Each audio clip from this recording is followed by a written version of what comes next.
That was the first time I saw it. The last time I saw it, the second time I saw it was yesterday, and I was moved beyond words. I always knew that I missed something. I just didn't realize how much.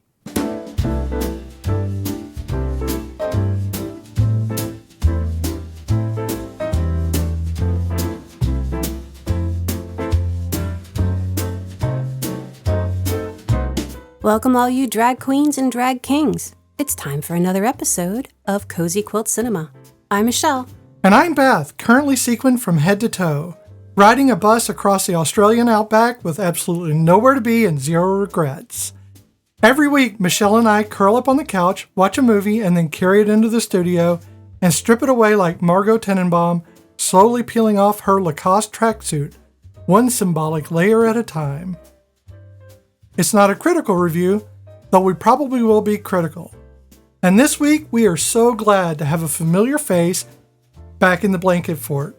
Our guest and friend, Pat Green, who last joined us for Moonrise Kingdom. Yes. Pat, we kept a spot warm for you. And I love being back, and I don't have anything clever to say. I'm better with a keyboard. Well, we have three queer people sitting down with one of the most joyful, gutting, and gloriously unashamed films ever put on screen. And we're doing it during Pride Month, which feels a lot less like a coincidence and more like destiny. Four. I'm sorry, Baby Cheese is also quite gay. He is quite gay, and he is here.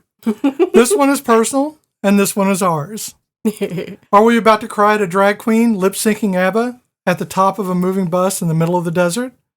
Is this the most fabulous road trip movie ever made, or just the most honest one? Wrap yourself in your lolly sugar sack comforter, climb into the blanket fort, and let's watch a movie that is new to all of us. Well, not new. Old. Just not watched recently. Yes, it's been a while. Life is a banquet, and most poor suckers are starving to death. Again, your non sequiturs kill me. That's from Auntie Mame. I know. You're welcome. I used to love her house because it would, and change and as the years would go by. And I just remember there was one part of her house, like one of the years, and it had like a fish stream going through the living room. And I always thought that was the coolest thing in the world. Quite magical. I don't remember which version of Mame that was in, but... And as a child, it was cool to watch. As an adult, I look at it and say, somebody has to maintain that.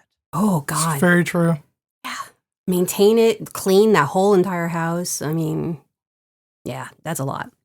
So we're talking about Priscilla. The Adventures of Priscilla Queen of the Desert. 1994. Yes. I'm going to give the summary real quick so that we can dig into all of this because we have quite a lot. There's so many things.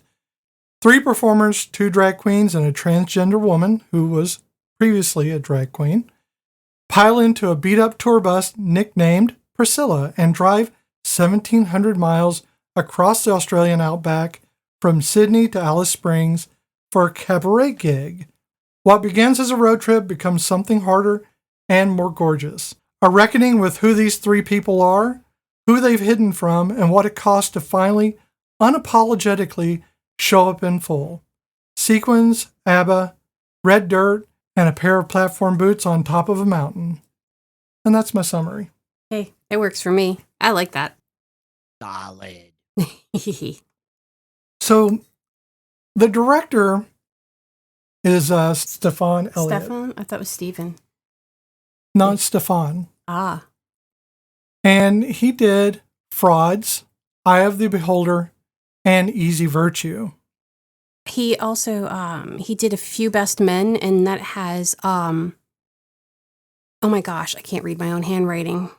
Awesome. Yeah, because I'm reading it with my glasses on. You should take them off. But they're cool. Yeah, but I don't know who the hell I was writing this for. Oh, Chris Marshall. You just wrote random shit. No, I did. Chris Marshall and Rebel Wilson are in A Few Best Men, which I thought was pretty cool. Because Chris Marshall, we are big fans of Death in Paradise. Oh, yeah. And also love Actually, because we will often say table.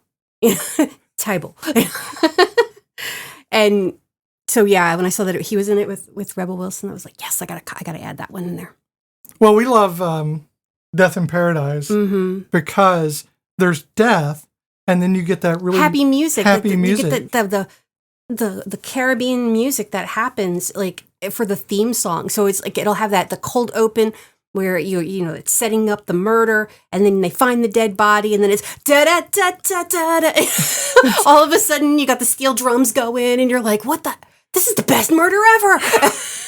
Makes you feel very good about the murder. It's a good show if you ever get a chance to watch it. It really is. I don't know how good it is, but I like it. I think it's good. It's gotten weird. I haven't seen the newer seasons. I think they've got another police officer on the island. It's a lot like Doctor Who. They replaced, if you see too many seasons, suddenly they take themselves too seriously. Yeah. But the beginning actually the first season is like the best season, I think, personally. So the idea for Priscilla came to Elliot while walking through Sydney's Oxford Street right after the annual gay and lesbian Mardi Gras. And as you said during the film, he saw a plume of feathers blowing down the empty street like tumbleweed in a Western, and that's when something clicked for him. And he's like, that's a movie right there. Yes. Outback, drag queens. Not the first nor the last time that happens. Well, I know that because Tu Wong Fu came out a year after this, so a lot of times people are like, well, they're copies of themselves, or of Priscilla. And I see where, the similarities, obviously 3 guys traveling, or 3 drag queens traveling. But I don't see how it's relative to, they're not similar. No, that's true. Yeah. So, Pat, how did you feel when you first watched the film? When I first watched the film, it was either 1994 or 95. I don't remember which. I was a very different person back then. I was about to be married in something that was church approved, which means they had some direction into who I married, how, and why. And I was a youth pastor, and I was still in the closet as bi, and I was very ashamed of that part of me. So there was internalized homophobia that went outward in my life as a budding youth pastor. So when I saw it back then, I didn't get it. I looked at Bernadette and I'm like, well, what is Bernadette? And I don't understand Tick. Tick, is that a man? Is that a woman? What's going on here? Adam was the only one who I understood, and I was a douchebag about it back then. So when I saw the movie, I had no appreciation for anything. I thought Bob was kind of funny, and that was about it. I get that. Yeah. I do. I mean, that was the first time I saw it. The last time I saw it, the second time I saw it was yesterday, and I was moved beyond words. I always knew that I missed something. I just didn't realize how much. Mm-hmm. Exactly. I felt very similar to that, where I had a different perspective. I too am bi, but I've never felt bad about it, which I understand why somebody would feel bad about it, not knowing. But for me, it was just who I was. Was I out? Did my family know? No, because I felt like it was none of their business.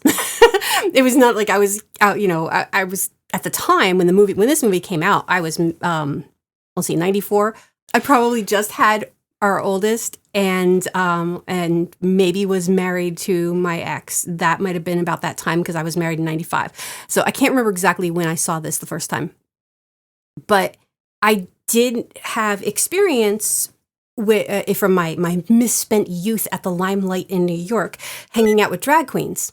Sorry, my keyboard filter just popped up. So I've had my experience with drag queens in the past. So to me, it was just like reliving, oh, look at their drag queens, but not really understanding. I did not understand what Bernadette, with what was going on there.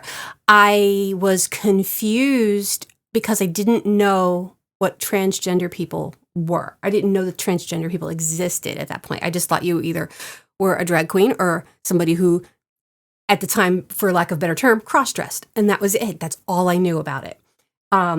Such a misspent youth of innocence there, not just not knowing the world.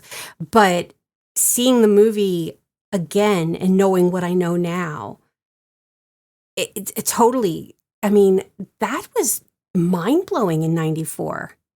Like, if you think that's 1994, and look at how far we've gone backwards.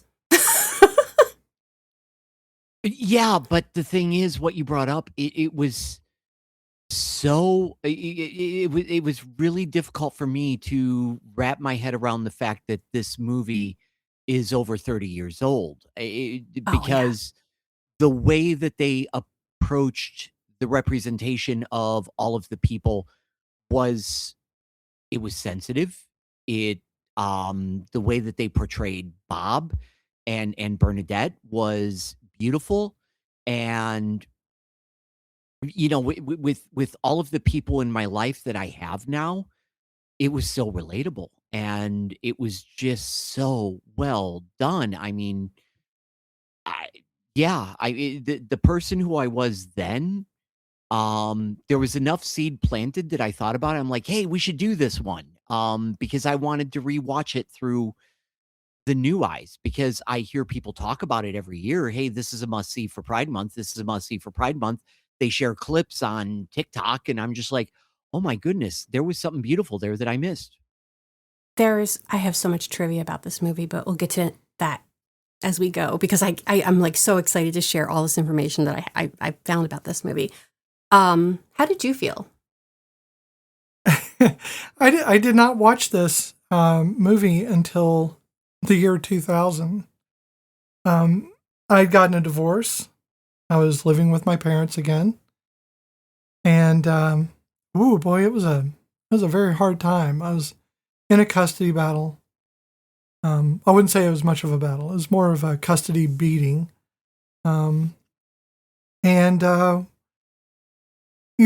thing about Bernadette is, Terrence Stamp, plays Bernadette, and he's been in Billy Budd, Superman. He's Zod. General Zod. Who wouldn't love that man? He was in Mrs. Peregrine's too. And The Limey. I mean, he's been in a lot of things. But his character as Bernadette is the fear that I always kept with me, because every film about every trans woman that I've ever seen has been the quiet and reserved person who has to keep their head up while they're constantly beaten and while they're constantly being maligned and constantly ignored. I didn't want to be that person. I fought against it desperately for years because all I ever saw was that was going to be my fate, was to be this sad person. And that's what I saw when I watched this film. I missed a lot of the nuance that I have now. So I'm going to say that even though back then it was a very single-minded view of a fear, it's very much like, when you let your fear control you, all you see is the fear. It becomes a phobia for you. And that's kind of what it became for me. The other characters didn't matter so much. I was hyper-focused on Bernadette and her story, and I missed everybody else's. I didn't even realize there was a child involved at the end. I had missed so much of it that I caught this time, because I haven't watched it since, because it sat with me as a fear, as that thing that I didn't want to be reminded of the way that society was always going to view someone like me. But it's not true, because I missed it in the film where it's telling you that's not true. So let's go on with it, because those are my feelings for it. Okay. A lot of fear. And that's totally understandable. It's just I love how Terrence Stamp portrays Bernadette. They asked him, how did you get ready for the role? And he said that in his mind, he just thought he was a beautiful woman. That was how he portrayed Bernadette. Because in his head, he was a beautiful, statuesque woman. But what he didn't know was that the director said, don't do his makeup great. Don't make it look good. But also Terrence Stamp being the person that he is, he did not look at his dailies. So he had no idea until the premiere. And then the director, Stefan, he had to like totally apologize to him. He's like, I'm sorry I did that to you, but I needed you to, to be portrayed as a certain way. But I don't know. I still think that Bernadette's beautiful. Bernadette is actually very beautiful. We have to remember, how old is Bernadette supposed to be? I don't remember. Oh gosh, I don't remember. At least in their 40s, I would say. Maybe late 40s. If we hold the standard of beauty based on, and I say this as somebody who is a child and teen model, if we base beauty based on 20-year-olds, none of us are beautiful. No. But if we base it on a different standard, and the standard that I hold to is, how do you carry yourself? How do you present yourself? And I'm not just talking about hair and makeup, but the essence of who you are. Bernadette was absolutely, of the three of them, the most beautiful person. Mm-hmm. And the thing about it is that I don't know if I'm sometimes too political, but it rankles me whenever I see a male actor portraying a trans woman. I feel like we're leading into the trope that it's just a man in a dress. Yes. And that normally bothers me, but there's two things that factor into this for me. And I hope I'm not out of line. Number one, it was 1994, That's what I was and gonna the say. character representation was so well written that for the first time I was able to work past that. And number two, Terrence was so fucking brilliant. And just one little side note before it slips my little brain. When Bernadette lays out the guy who's trying to hurt Adam, my inner monologue said, kneel before Bernie. I don't know. No, you're right. Because I still, the entire time I was watching the movie, I had Zod in the back of my mind. I can't help myself. But I think that with Terrence and the way that he portrayed Bernadette, honestly, I forget. Like, I couldn't picture any of his other characters. And Miss Peregrine's School for Peculiar Children is one of my favorite book series. It is fantastic. What they did to that movie is horrifying. It wasn't the worst remake of a movie. Looking at you, Mortal Engines. That was horrifying because that was nothing like oh my God, that was such a good book. But you lose, I couldn't picture any of the other characters that I know he has played. So, kudos to you. Unfortunately, we did lose Terrence last year at the age of 87. Actually, his birthday would have been next month. It would have been 88. And, that's sad because, obviously this individual has had a ton of iconic roles. And that's the funny part about Priscilla is people said, you don't want to portray a gay character. You don't want to, it's going to be career suicide for you for any of these actors. And we have Hugo Weaving. Okay, just pick a movie. You can throw a handful of spaghetti and you're going to hit something he has been in, and that is amazing. And you got Guy Pearce, who has also been in every other fucking movie. We got The King's Speech. We've got Iron Man 3. He was Killian, guys. And Hugo Weaving, I'm going to say it, but we don't have to. Yes, he was in Mortal Engines, but I will forgive him for that. Lord of the Rings and Matrix, those are the obvious. V for Vendetta. Those are the obvious ones. But, they said that was going to be career suicide. And honestly, they went on to be even bigger and better. And I call it's like the Tom Hanks of it all. Like, Tom Hanks started in Bosom Buddies, and then, now he's Tom fucking Hanks,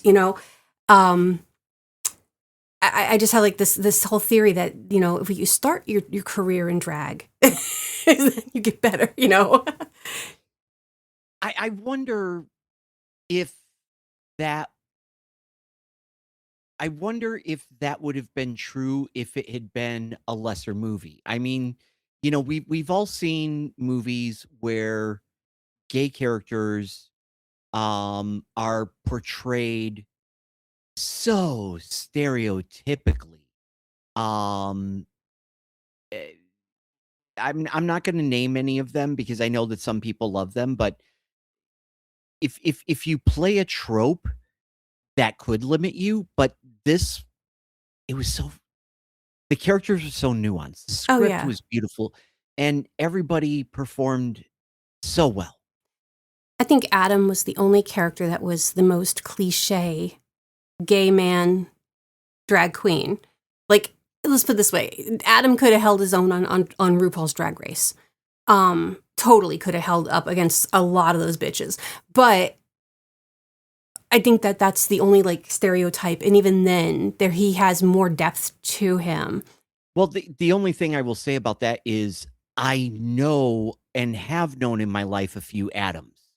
Adam was beyond a Will and Grace stereotype. Adam was somebody that somebody that you recognize at the local bar. Oh yeah. And Adam, when Adam gets in over his head, you could see that happening with the guy that that's Adam. Mm-hmm. And you can also see how quickly that moment transpires into, oh shit, I'm gonna die. Yeah. And with Adam, he's all velocity and provocation. That's his. Mm-hmm. That's how he keeps going. Because I think if Adam were to stop, I think it would destroy him. He'd have to think about things in his life. Yeah. And there's obviously things that he, and I think he is definitely a, I almost say a narrator which you cannot trust. I think he has some things that are trustworthy to say, but I think he changes those things to make himself seem less caring. Mm-hmm. So the story about the tub, and we got to be careful with that, where his uncle is saying, grab this, and well, do you really think that happened? Because it seems doubtful. It seems like that's something he made up. Yeah, the end part of it, mm-hmm. in which he got the better of his uncle, and didn't have to do anything. But I think Adam is this way because that's how he copes. This is how he deals with things, with his mother not accepting him, with his uncle obviously being a bad person. I think this is how he deals with loneliness and how he deals with not knowing his actual place in the world, because his mother's rich, but he's not part of that world. He has to beg for things, and she gives things to him just to keep him away, basically. That's a pretty horrible feeling to know that you're actually kind of rented to stay away. And it's easier to keep people at a distance than it is to let them in and have them hurt you. And I think that's why he and Tick, Hugo Weaving's character, I think that's why they are once very friendly with each other, but also very standoffish at the same time. Mm-hmm. Because Tick, on the other hand, you find out through the story, is very accepted. He's not just accepted, he's adored. Mm-hmm. He was so afraid. But he acts like he was so afraid. It's like coming out to your mother and finding out that she never would have had a problem with it, and you just spent 54 years for no reason, hiding. And Tick is that person who is afraid to come home, but he loves his wife in the way that someone loves their best friend. And she's awesome. And she has raised that little boy perfectly. She is completely awesome. But he doesn't know what he's going to walk into in this. And he's just afraid of the conflicts of things. Whereas Adam is afraid to face any of it for a different reason. And Bernadette's lost someone. And she didn't lose anyone who was actually caring. She lost someone who was it was a chaser. It was a comfort. Like he was a chaser. Mm-hmm. Right. But she said, better him than nothing. Yeah. And that's the fear, that you're just going to be with somebody that treats you like the object and nothing like the person that you are, or doesn't treat you at all. So you'll just be alone for the rest of your life. And Bernadette faces that in this film. She faces that while being antagonized by Adam the entire time, and not misgendered, oddly, but dead named quite a bit, even in the final parting shot. Yeah. And it's a joke to Adam because provocation is what keeps him going. And it kind of, you could have seen it coming because Adam wouldn't even call her Bernadette, kept calling her Bernice. And I kept going, wait, I know I wrote down Bernadette. I know that's her name.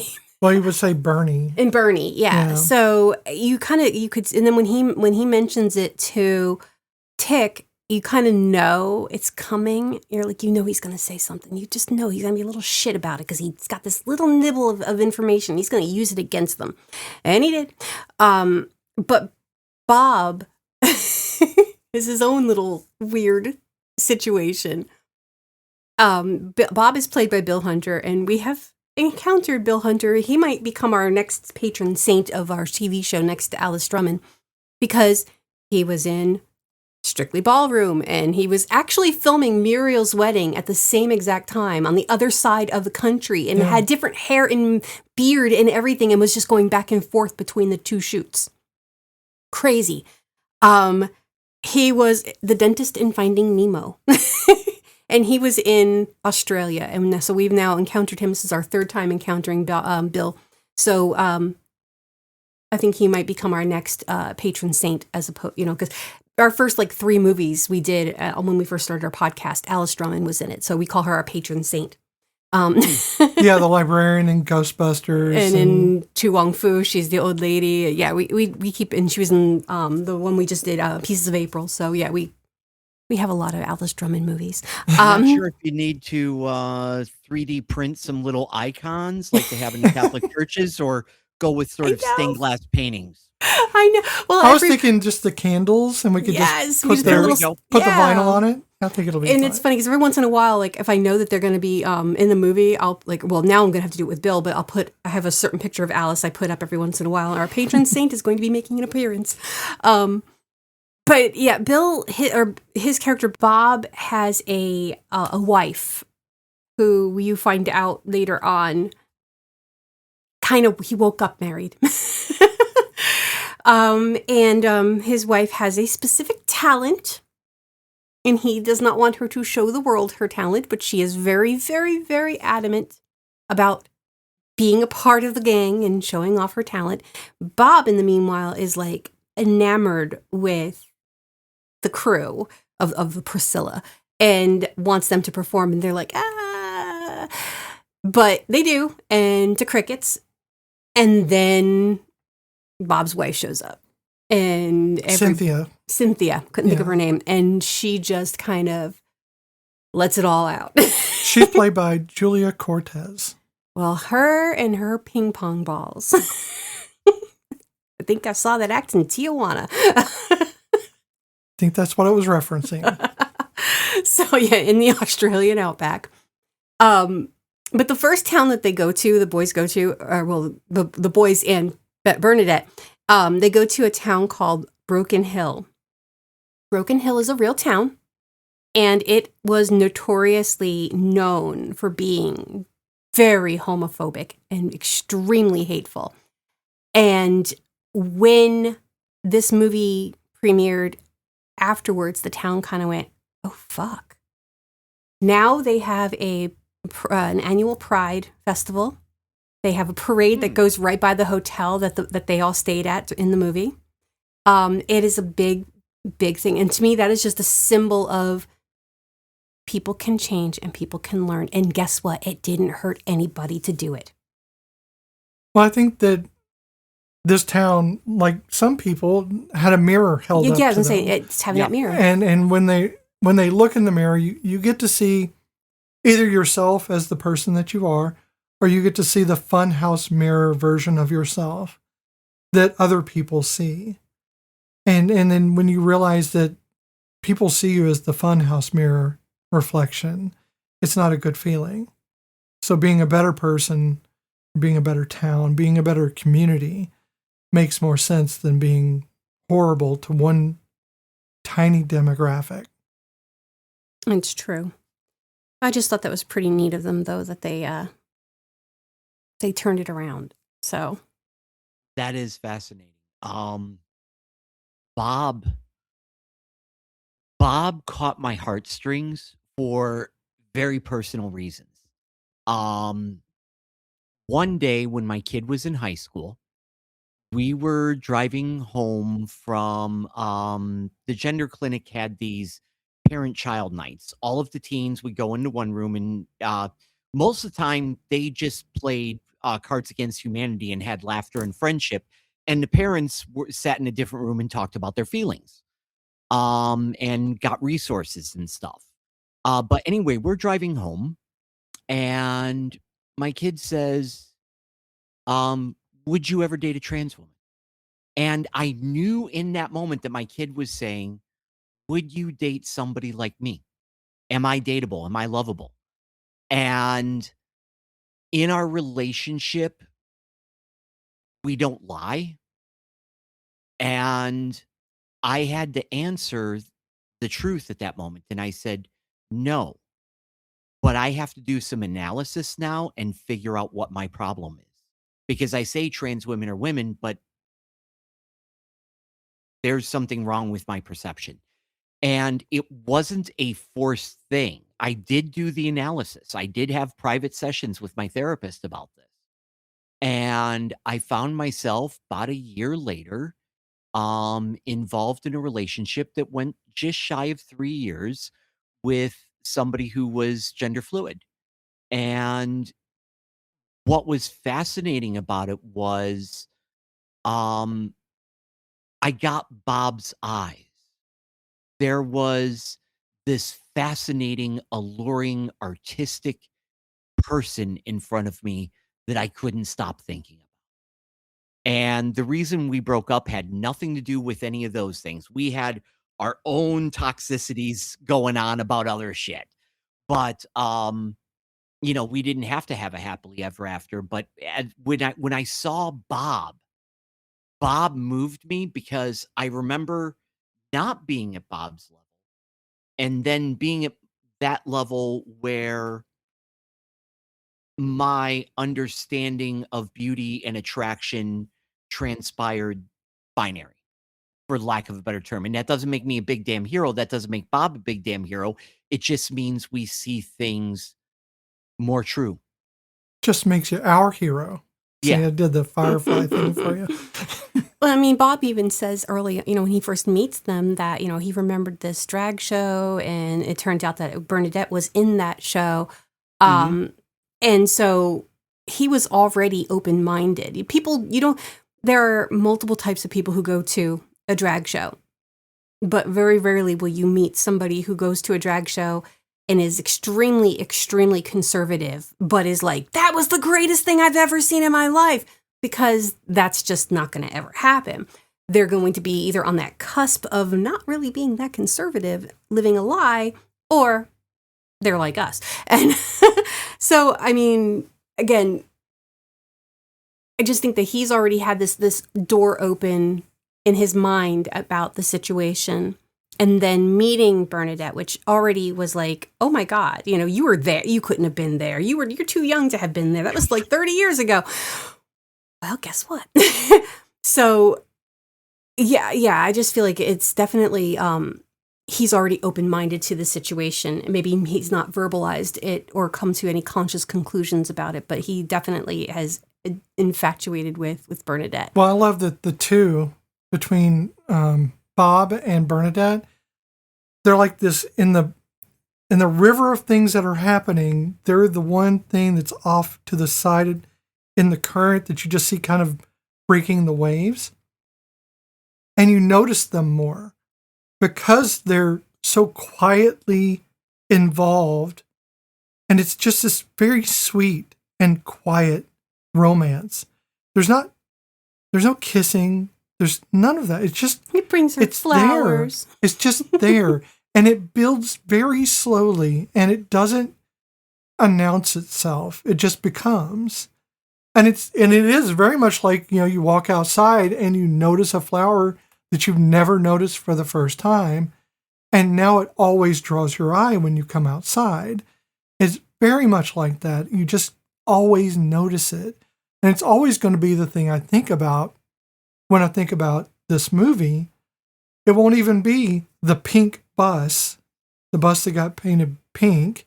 It won't be Priscilla, which is our other character in the movie.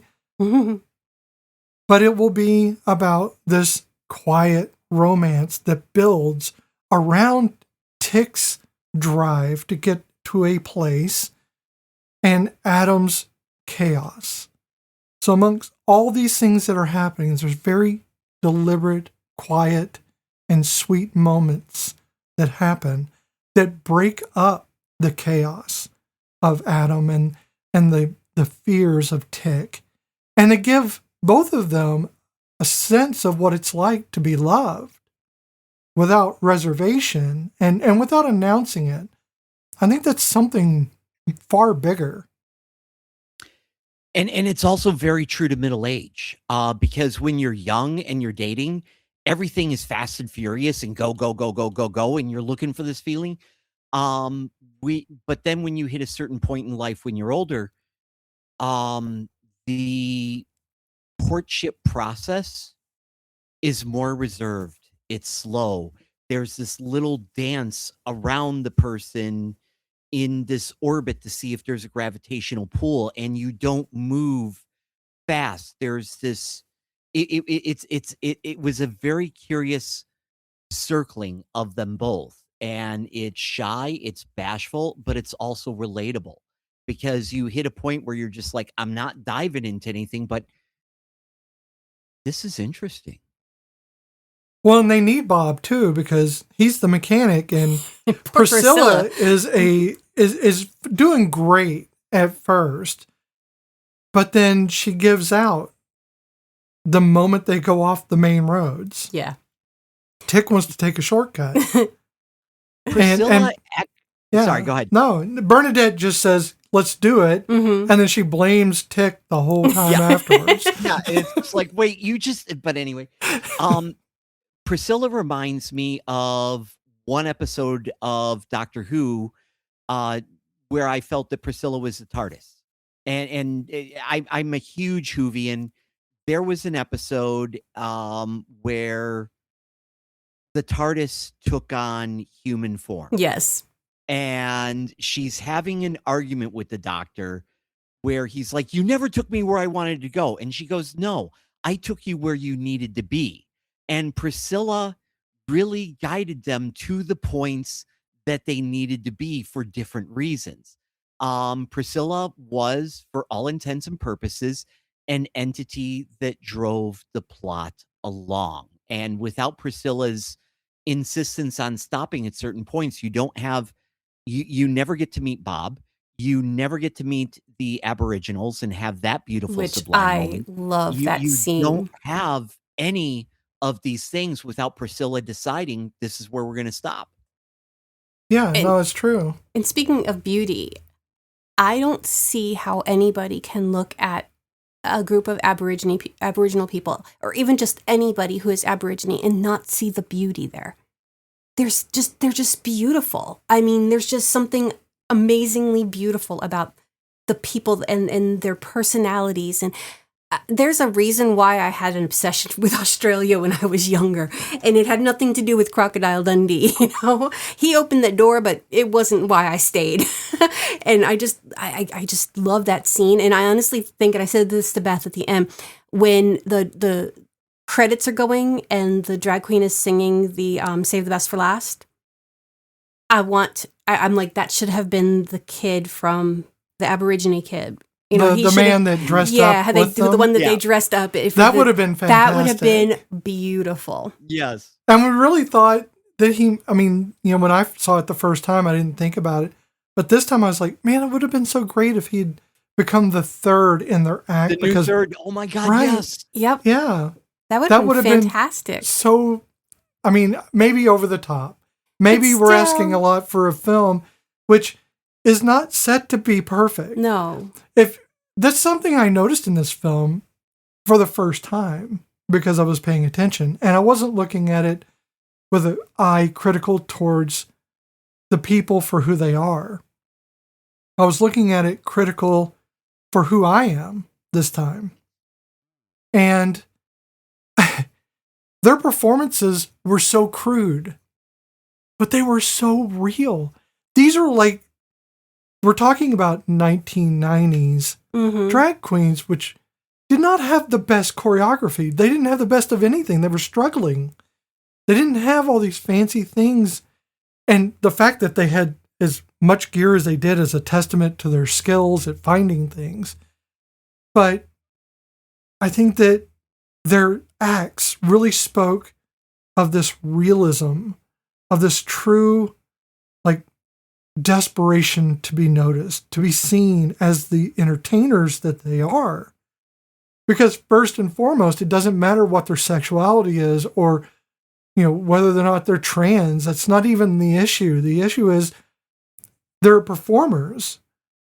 They're entertainers, and they need your applause. They need to be fed.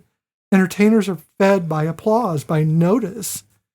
And it's like when they stop for that moment before Bob's wife gets on, and it's all crickets. It's not that they're like afraid they're going to get beaten. They're afraid they're not going to get applause, and they really weren't. And that is devastating. You can see that in their face, that they're just kind of devastated. I think that realism, that kind of feels the most real to me of everything in this film. It's just how it is to be on stage and to be seen by everyone, but not understood or not noticed in the way that you want to be. And that's Bernadette's thing that plays off the stage. But it's Tick and Adam's thing of not being noticed enough, not being appreciated enough for their craft. One is up and coming and wanting to make the big stir, want to be the thing everyone notices. And Tick wants to be respected for his ability that he's gained over the years. And I think that plays out so well in this film.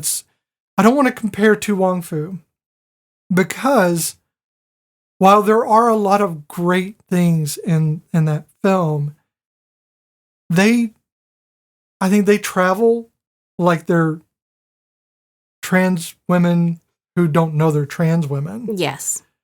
But here, they travel, and that's the thing, that's a criticism I have with To Wong Fu.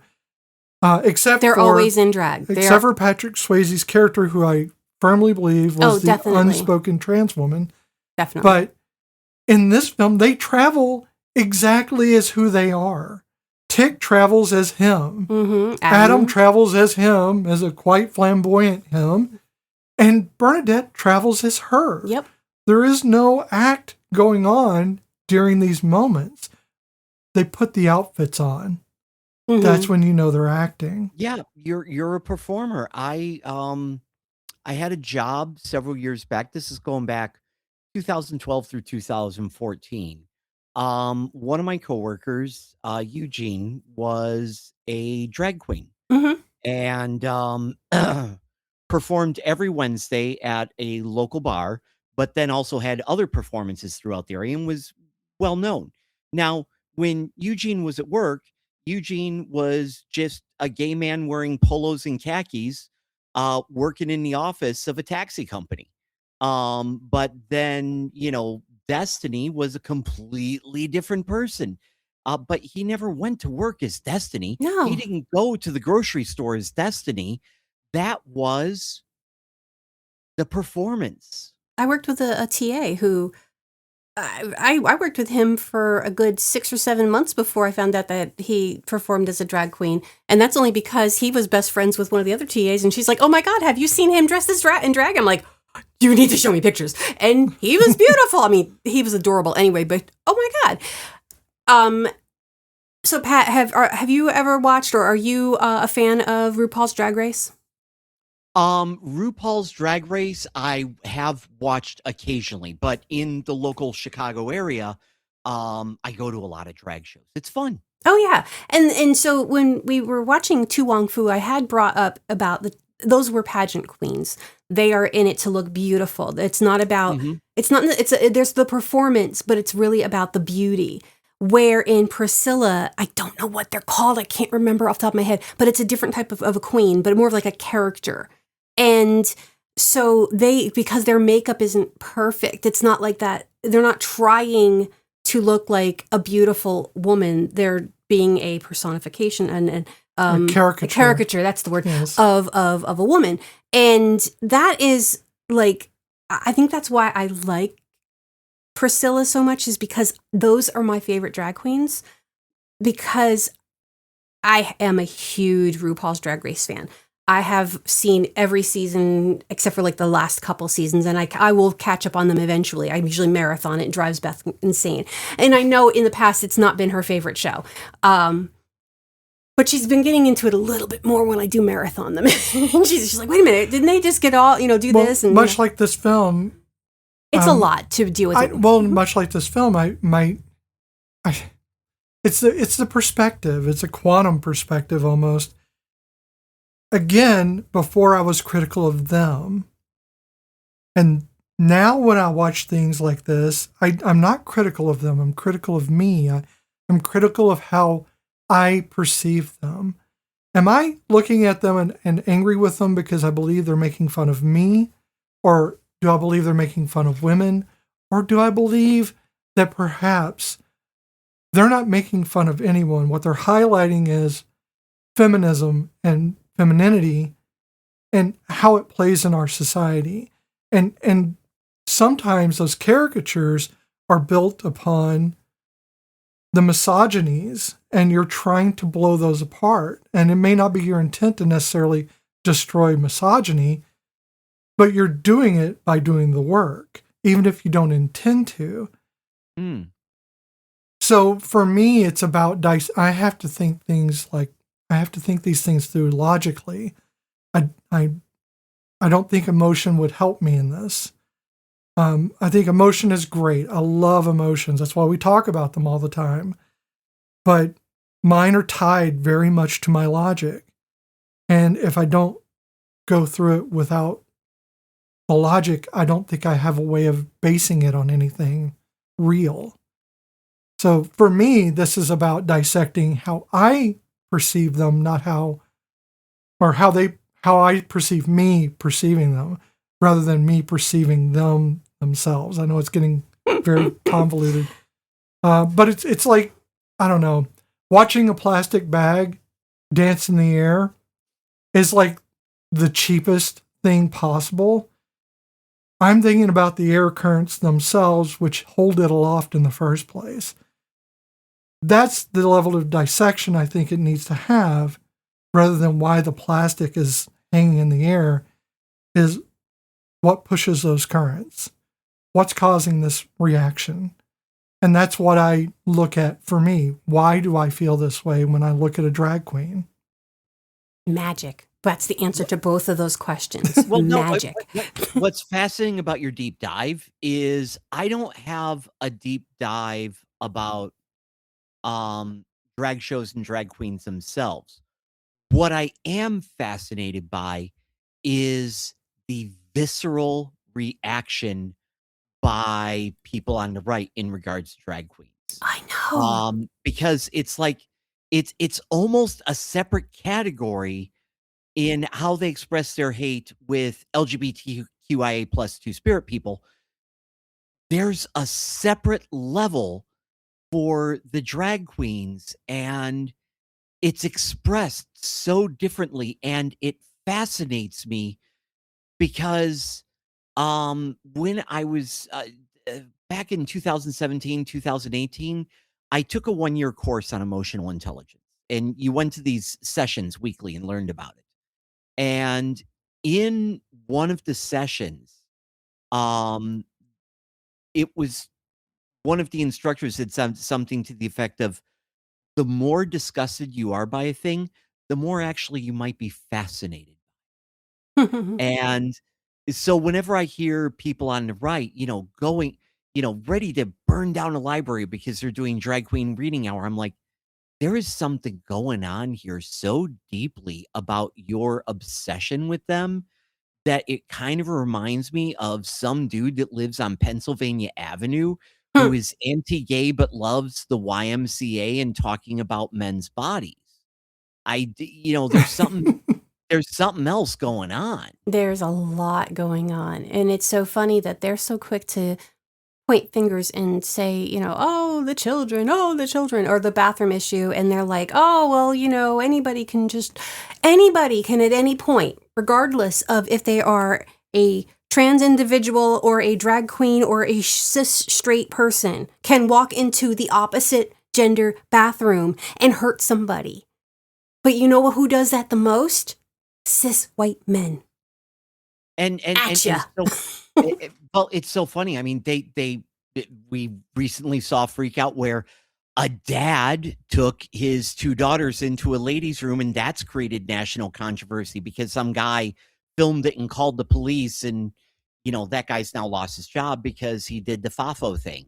This dad was just taking his kids to a public restroom. But yeah, whenever we get into who are the real molesters, I mean, as an ex-minister, I follow the news, and it's like, oh, another pastor, oh, another pastor, oh, another pastor, and you're calling me the pedo because I'm an accepting dad of a trans kid. Yep. You're calling me the groomer, and look, you just got busted with kitty stuff. They do not get the hypocritical nature of that aspect. They have to ignore it because there's no way to answer it. I mean, hell, if I could get a drag queen to come and sit in my classroom every single day and read a story to my babies, I would do it in a heartbeat because I would be like, this is the best thing ever. And trust me, my 4 and 5-year-olds would be so tickled. They would just be like, oh, your hair is so pretty. Or they would be like, oh my gosh, I like your shoes. Because that's what they would do, because children are empty, blank slates. And it's only when we put the hate on them and teach them how to hate people that they grow up hating people. I had a little boy in my class this past year who, if you met poor baby, weird, horrible background, but he is being raised by his aunt, but he doesn't know that that's his aunt. He thinks it's his nana. And so it's, again, weird story, but he comes in. I have a boyfriend. He's my best friend. I love him. He's my boyfriend. And and I want to say, baby, whatever. I'm not going to judge. I don't ever say to them, no, you have a friend who is a boy or you're too young. All I say, when I had a boy and a girl who were like holding hands, I'm like, not until you're 16, because I don't need to perpetuate that in a 5-year-old preschool class. But when he's telling me that I have a boyfriend and I love him, I'm like, baby, that's fantastic. That's great. I love that for you. And then we move on with our story. We go on to something else. But he also tells us that he misses his mommy in heaven and wants her to come down and play with him again. So I don't know what part of his reality is somebody coming back from heaven, or, is there really a person that he's in love with that is a boy? It doesn't matter. He's 5. We don't need to be telling him, no, I'm not going to be the one to tell him his mom is not coming back. I will say, that's fantastic, because that's not my job. That is Nana's job. That is his family's job to therapist.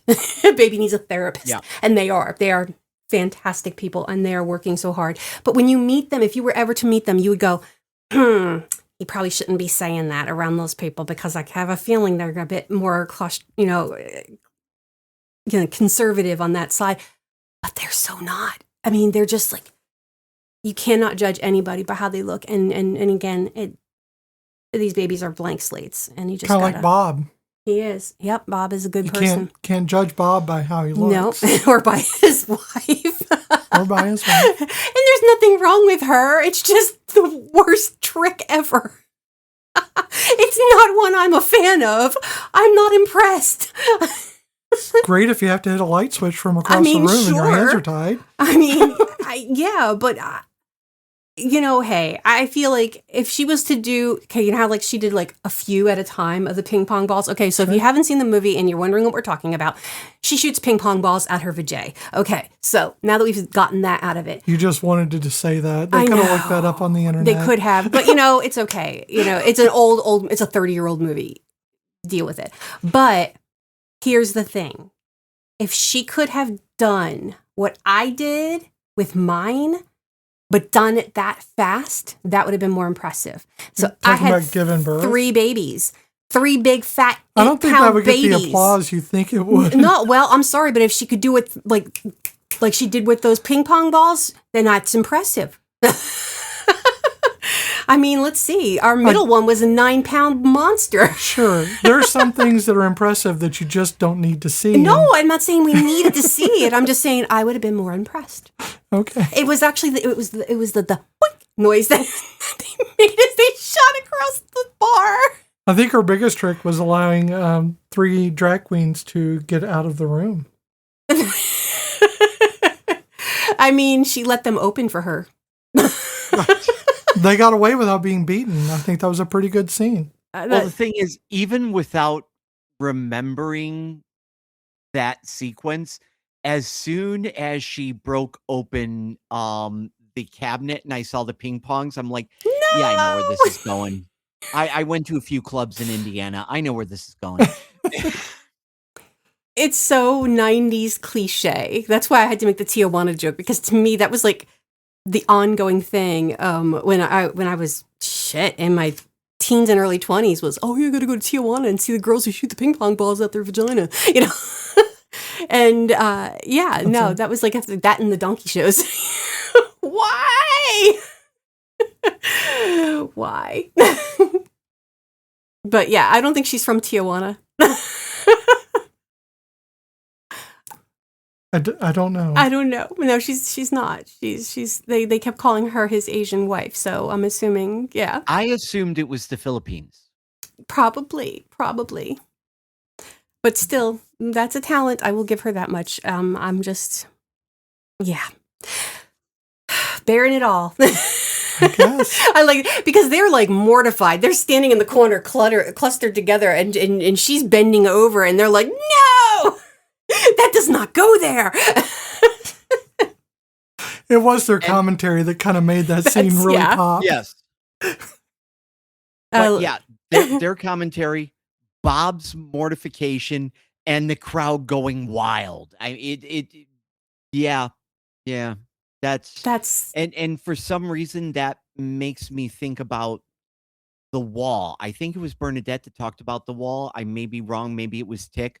Talked about how between the city and where we're at now, meaning those rural areas, there's this suburban wall that either keeps us in or keeps them out. Yeah, Bernadette. And I thought that was a fascinating description of the suburbs, because I am in the suburbs and I hate the suburbs. And I talk to my friends and anybody who will listen to me about how horrible the suburbs are. If I go into the city, I'm comfortable. I know the rules. I know how to behave. I know how to act. If I'm in a deep rural area, I can do the same thing. But if I'm in the suburbs, there is so much pretense and so much lack of culture. We think that the next tap house that is just like all the other tap houses is somehow the greatest thing since sliced bread. And as somebody who does street photography as a hobby, when I go into the city, people welcome it. They don't care. When I go into rural areas and I'm shooting with my camera, people they're not suspiciously, well, what is it that you're doing?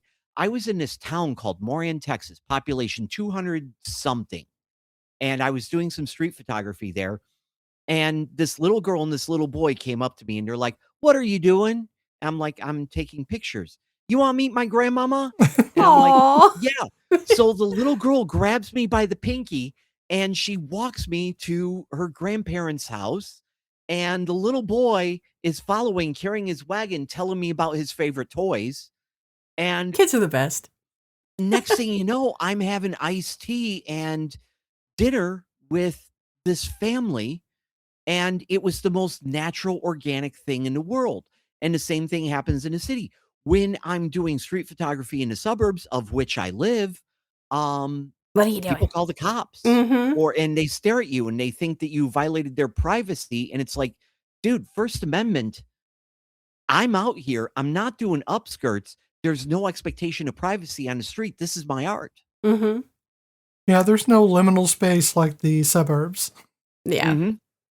We're lucky because we kind of are in that in between of suburbs and rural, where technically we're rural, but also we're not. I mean, we live in a forest. We live in a forest, So, but yeah, we unfortunately for us, we do live in a touristy area, and so there's sometimes during the year it gets to be a bit much. And I grew up in an extremely touristy town, Toms River, New Jersey, and yet sometimes I'm like, shit, was it really this bad growing up? No, we were just mostly summer people. You know, here it's year round. yeah, it's. I think the place is populated by people from Florida, Most not living here. no, they just traveling back and forth constantly. yeah. There must be a singular highway dedicated to just that. But I mean, it's a huge draw. It's a huge area. There's a lot of little kitschy towns and people love, and so unfortunately we have to deal with that. But otherwise, it's pretty cool. Like, and if you got a camera and you're taking pictures, you're taking pictures of the mountains, you know, or the trees, so they know you're taking pictures of the area. So, there's a thing I need to see if it's still there to take a picture of it. There's a weird like bus in the middle of nowhere by a power line just down the road from us. So yeah, so I have to take a picture of that. So, and I'll send it to you if I ever get around to taking that picture because I've been wanting to do it for years. Don't know why it's there. Just a big school bus parked in the middle of a marshy, wet area. Just chilling. I am fascinated by people when I do street photography. I'm taking pictures of the people in the environment because I feel that that's what makes a city or a town special and unique. All of these things exist, but it's the people that drive the things. And I'm just absolutely fascinated. And that's kind of why I I tire of the Netflix movie of the week because I feel like we've lost the art of storytelling because good storytelling is about people. And this was about people. I mean, if there was ever a modern day retelling of the Canterbury Tales of people on this great pilgrimage, that's what this film was. It was a drag queen um um um Canterbury Tales, and I absolutely loved that they circled back to the Queens on Kings Mountain. Yes. That oh, Oh yeah, when they go to Kings Canyon. Kings Yeah. Kings Canyon, yeah. So honestly, we both agree though that they should have brought their outfits up to the mountain and then put them on, so that way they didn't get their sequins or stockings snagged on the way up. That stuff's expensive. It just seemed like that was very dangerous for them. They didn't wear their heels, so I there's didn't want that. them to get hurt. Well, funnily enough, the costumes, this is the only, as of 2024, there may have been since then, but as of 2024, this movie is the most recent contemporary film to win an Academy Award for Best Costume Design that is non-period, non-fantasy, non-sci-fi. Huh. And that dress that Hugo Weaving wears, the one with the flip-flops, the thongs, or whatever you want to call them, that was the dress that, it was $7 to make that dress. And that was the one that won the Academy Awards. It's because of that dress made of flip-flops. But, you know, as a pop culture junkie, to me that tracks because when I think about the 80s, if you're going to think about Debbie Harry, Madonna, Cyndi Lauper, and even Joan Jett, you're talking about people that assembled their aesthetic at thrift stores. Mm-hmm. And those aesthetics became something that we then went to firsthand stores at the mall and spent a ton of money to Mm-hmm. look like them. Yep. Not realizing that we could have just gone to those same thrift stores. Right. I actually love the chandelier dress. When Tick finds out that he had a son, and the doctor comes through and he's wearing that chandelier dress is the best, because again, that just sings to my drag queen soul, because again, I watch way too much RuPaul's Drag Race, and those are the queens, the ones who are willing to go weird and crazy and outrageous. Pretty is pretty, and pretty to me is a dime a dozen, and you can make yourself look pretty. Anybody can make themselves look pretty by doing the right makeup, the right cinching, the right hair. Anybody can look pretty. But it's the ones who are willing to look beautiful, but crazy beautiful. And in that, and again, that's why I love these characters. That whole performance at the hotel, when they get to the hotel and they see his wife and they do their performance, and he doesn't want his son to see him. That's in Alice Springs. Yes. And they do this. It's basically a retelling of their trip through animals. That is the drag I love. They aren't just up there doing the lip syncing and dancing. No, they are being these animals. They're the ostriches, and they are the what is it, the horny toads, or whatever the lizards. Yeah, the lizards. You know, they're doing all of that, and that same song keeps playing. So you're like, oh my God, all these costume changes. Did you have to play the song again? You know? But it's just, that's the drag I appreciate the most. And you mentioned it earlier about, you know, how they kind of put their stuff together on the fly, which is a different type of drag than what is expected now. The drag, you know, a 1994 drag, you could get away with a bit less money. They would actually, somebody did that a few years back, and somebody called them a Party City drag queen. You know, so they were making fun of the fact that they get their stuff at the Dollar General or stuff like that. But if you're going to be on Drag Race, you are expected to know how to sew and to know how to perform. You don't have to be the best dancer, but you have to be willing to put your ass out there and dance. And these are to make you, because if you're going to be the queen of that season, you have to be well-rounded. And I think that's the beauty about what RuPaul tries to do with I've had issues with RuPaul. RuPaul has apologized for a lot of the shit, because again, you don't learn until you learn.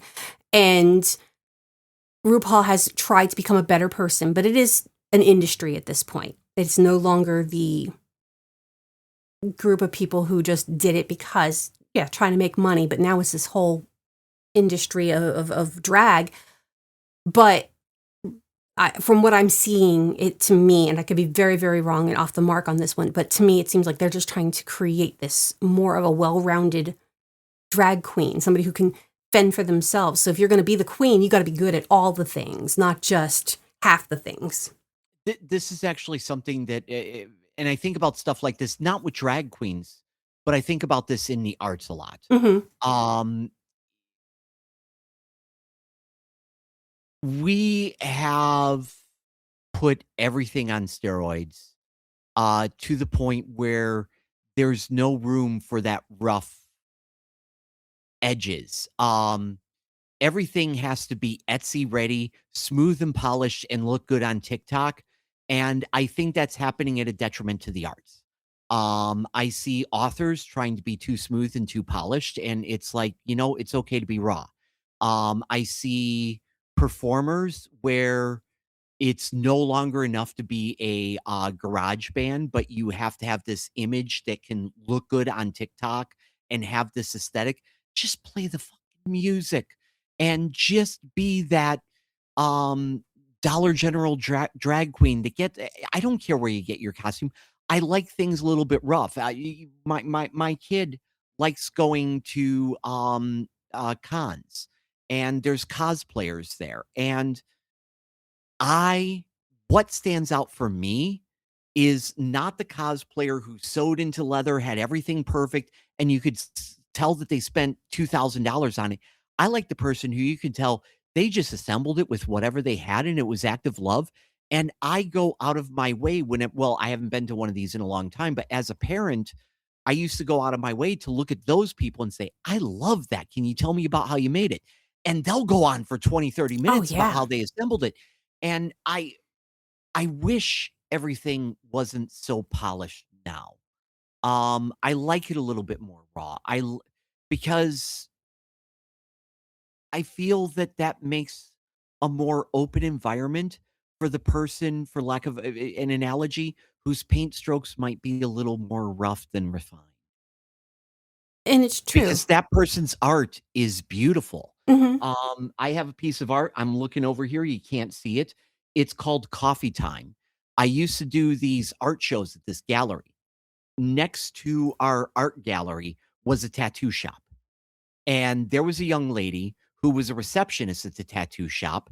And she put together this it was just this collection of very rough drawings of kettles and coffee mugs and a little hand grinder. And then she took a coffee mug, dipped it in coffee, and to give it an effect, just stamped the coffee stains onto the piece. Mhm. And I think all of us have that. It's so unrefined, but I will never take this thing out of my kitchen because it's so charming and it sparks something. And I think that imperfect that imperfection gives a certain je ne sais quoi that just makes things more beautiful, more real. It's approachable, but yet it's something I can't do. I think it harkens back to playing in the mud. Mhm. Mhm. You know, there is a certain amount of, we want everything clean and crisp, and we want everything to have the chamfered edges. We want everything to be rounded but neat.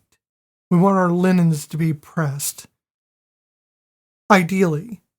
But in truth, nothing really is. Mhm. And there's no such thing as a straight line. It's all a little crooked in reality.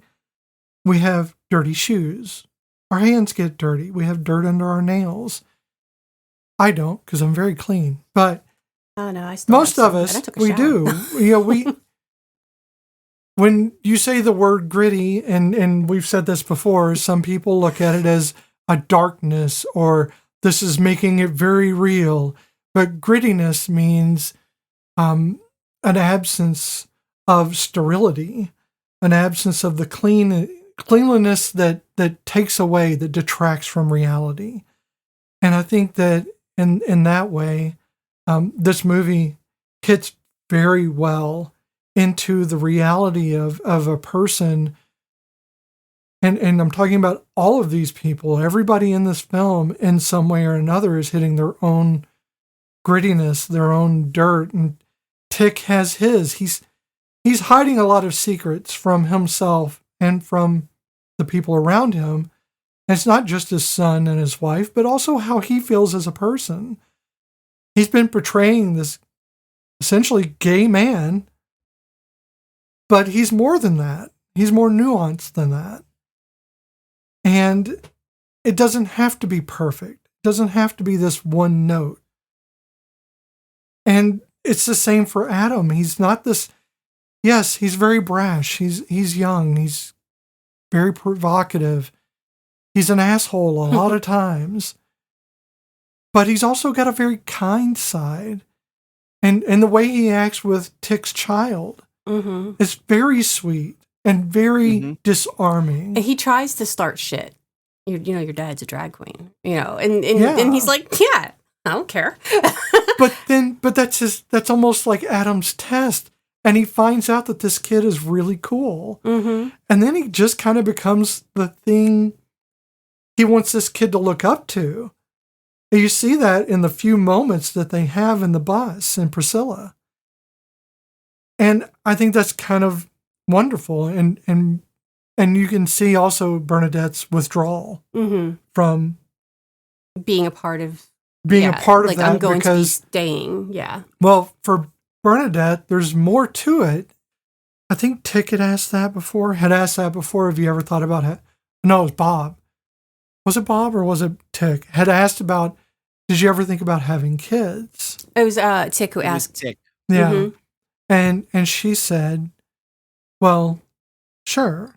But I had to stop thinking about that. I taught myself not to think about it. And that's what trans women do. We teach ourselves not to contemplate that too much. It's not a biological reality for us right now. You can adopt. We know that isn't the same in the beginning as it is in the end.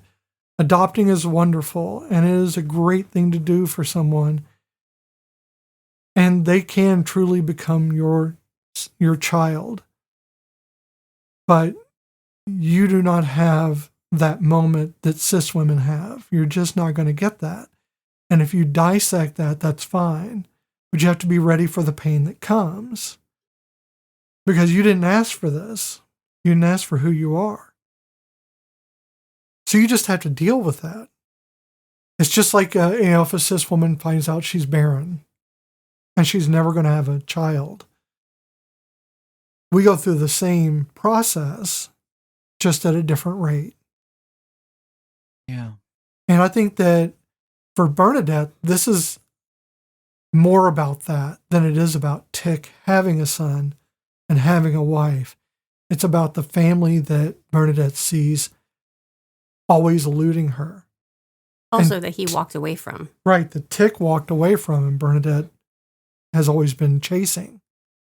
I'm sorry. Go ahead. I was just going to say, it's funny because I felt I had a personal interpretation of Tick. When I kept thinking about this is 1994, and I don't think that we didn't have the same descriptors.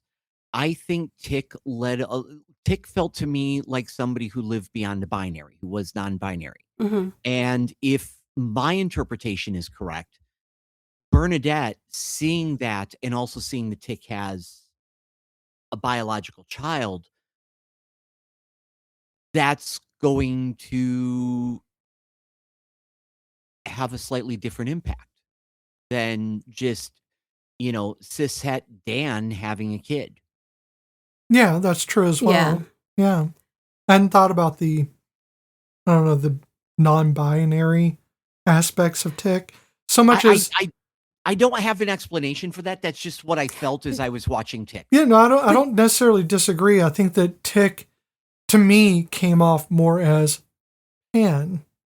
Like he just doesn't really see the gender that much as important, because he never bothers about Bernadette. No. And his wife isn't really the issue, and being gay isn't really an issue. He just doesn't know how to really explain it to Adam.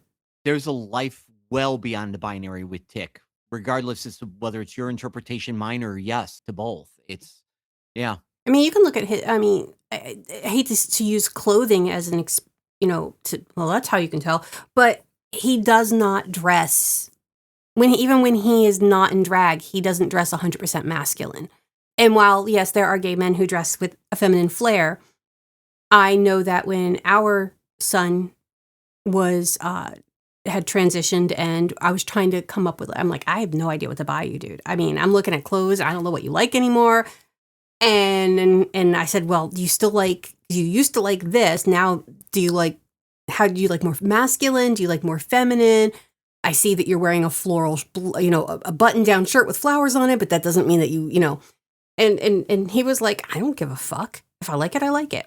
So I think that's what Tick has. It's that there's no, because right now our son, he's our boy, he's got long hair again, and which is weird for me a little bit, because the last time I saw long hair on this person, they were not this person. He'll wear nail polish sometimes. Oh my gosh, he went to a Christmas party, Christmas party with his sister, and the two of them were so gay. It was the funniest. They took Charlie's Angels pictures, and again, they were adorable, and I love that about them. And he's just very, this is who I am, and he makes no bones about it. And he works in an area that is a mixture of extremely conservative and extremely non-conservative.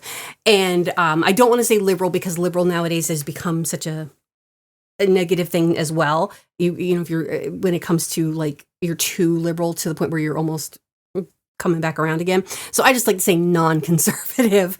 And the fact that like I meet people who know my son because of his job and what he does, and they'll be like, "Oh, I know your son. Yeah, he's great." Never question, never once. What's up with your kid?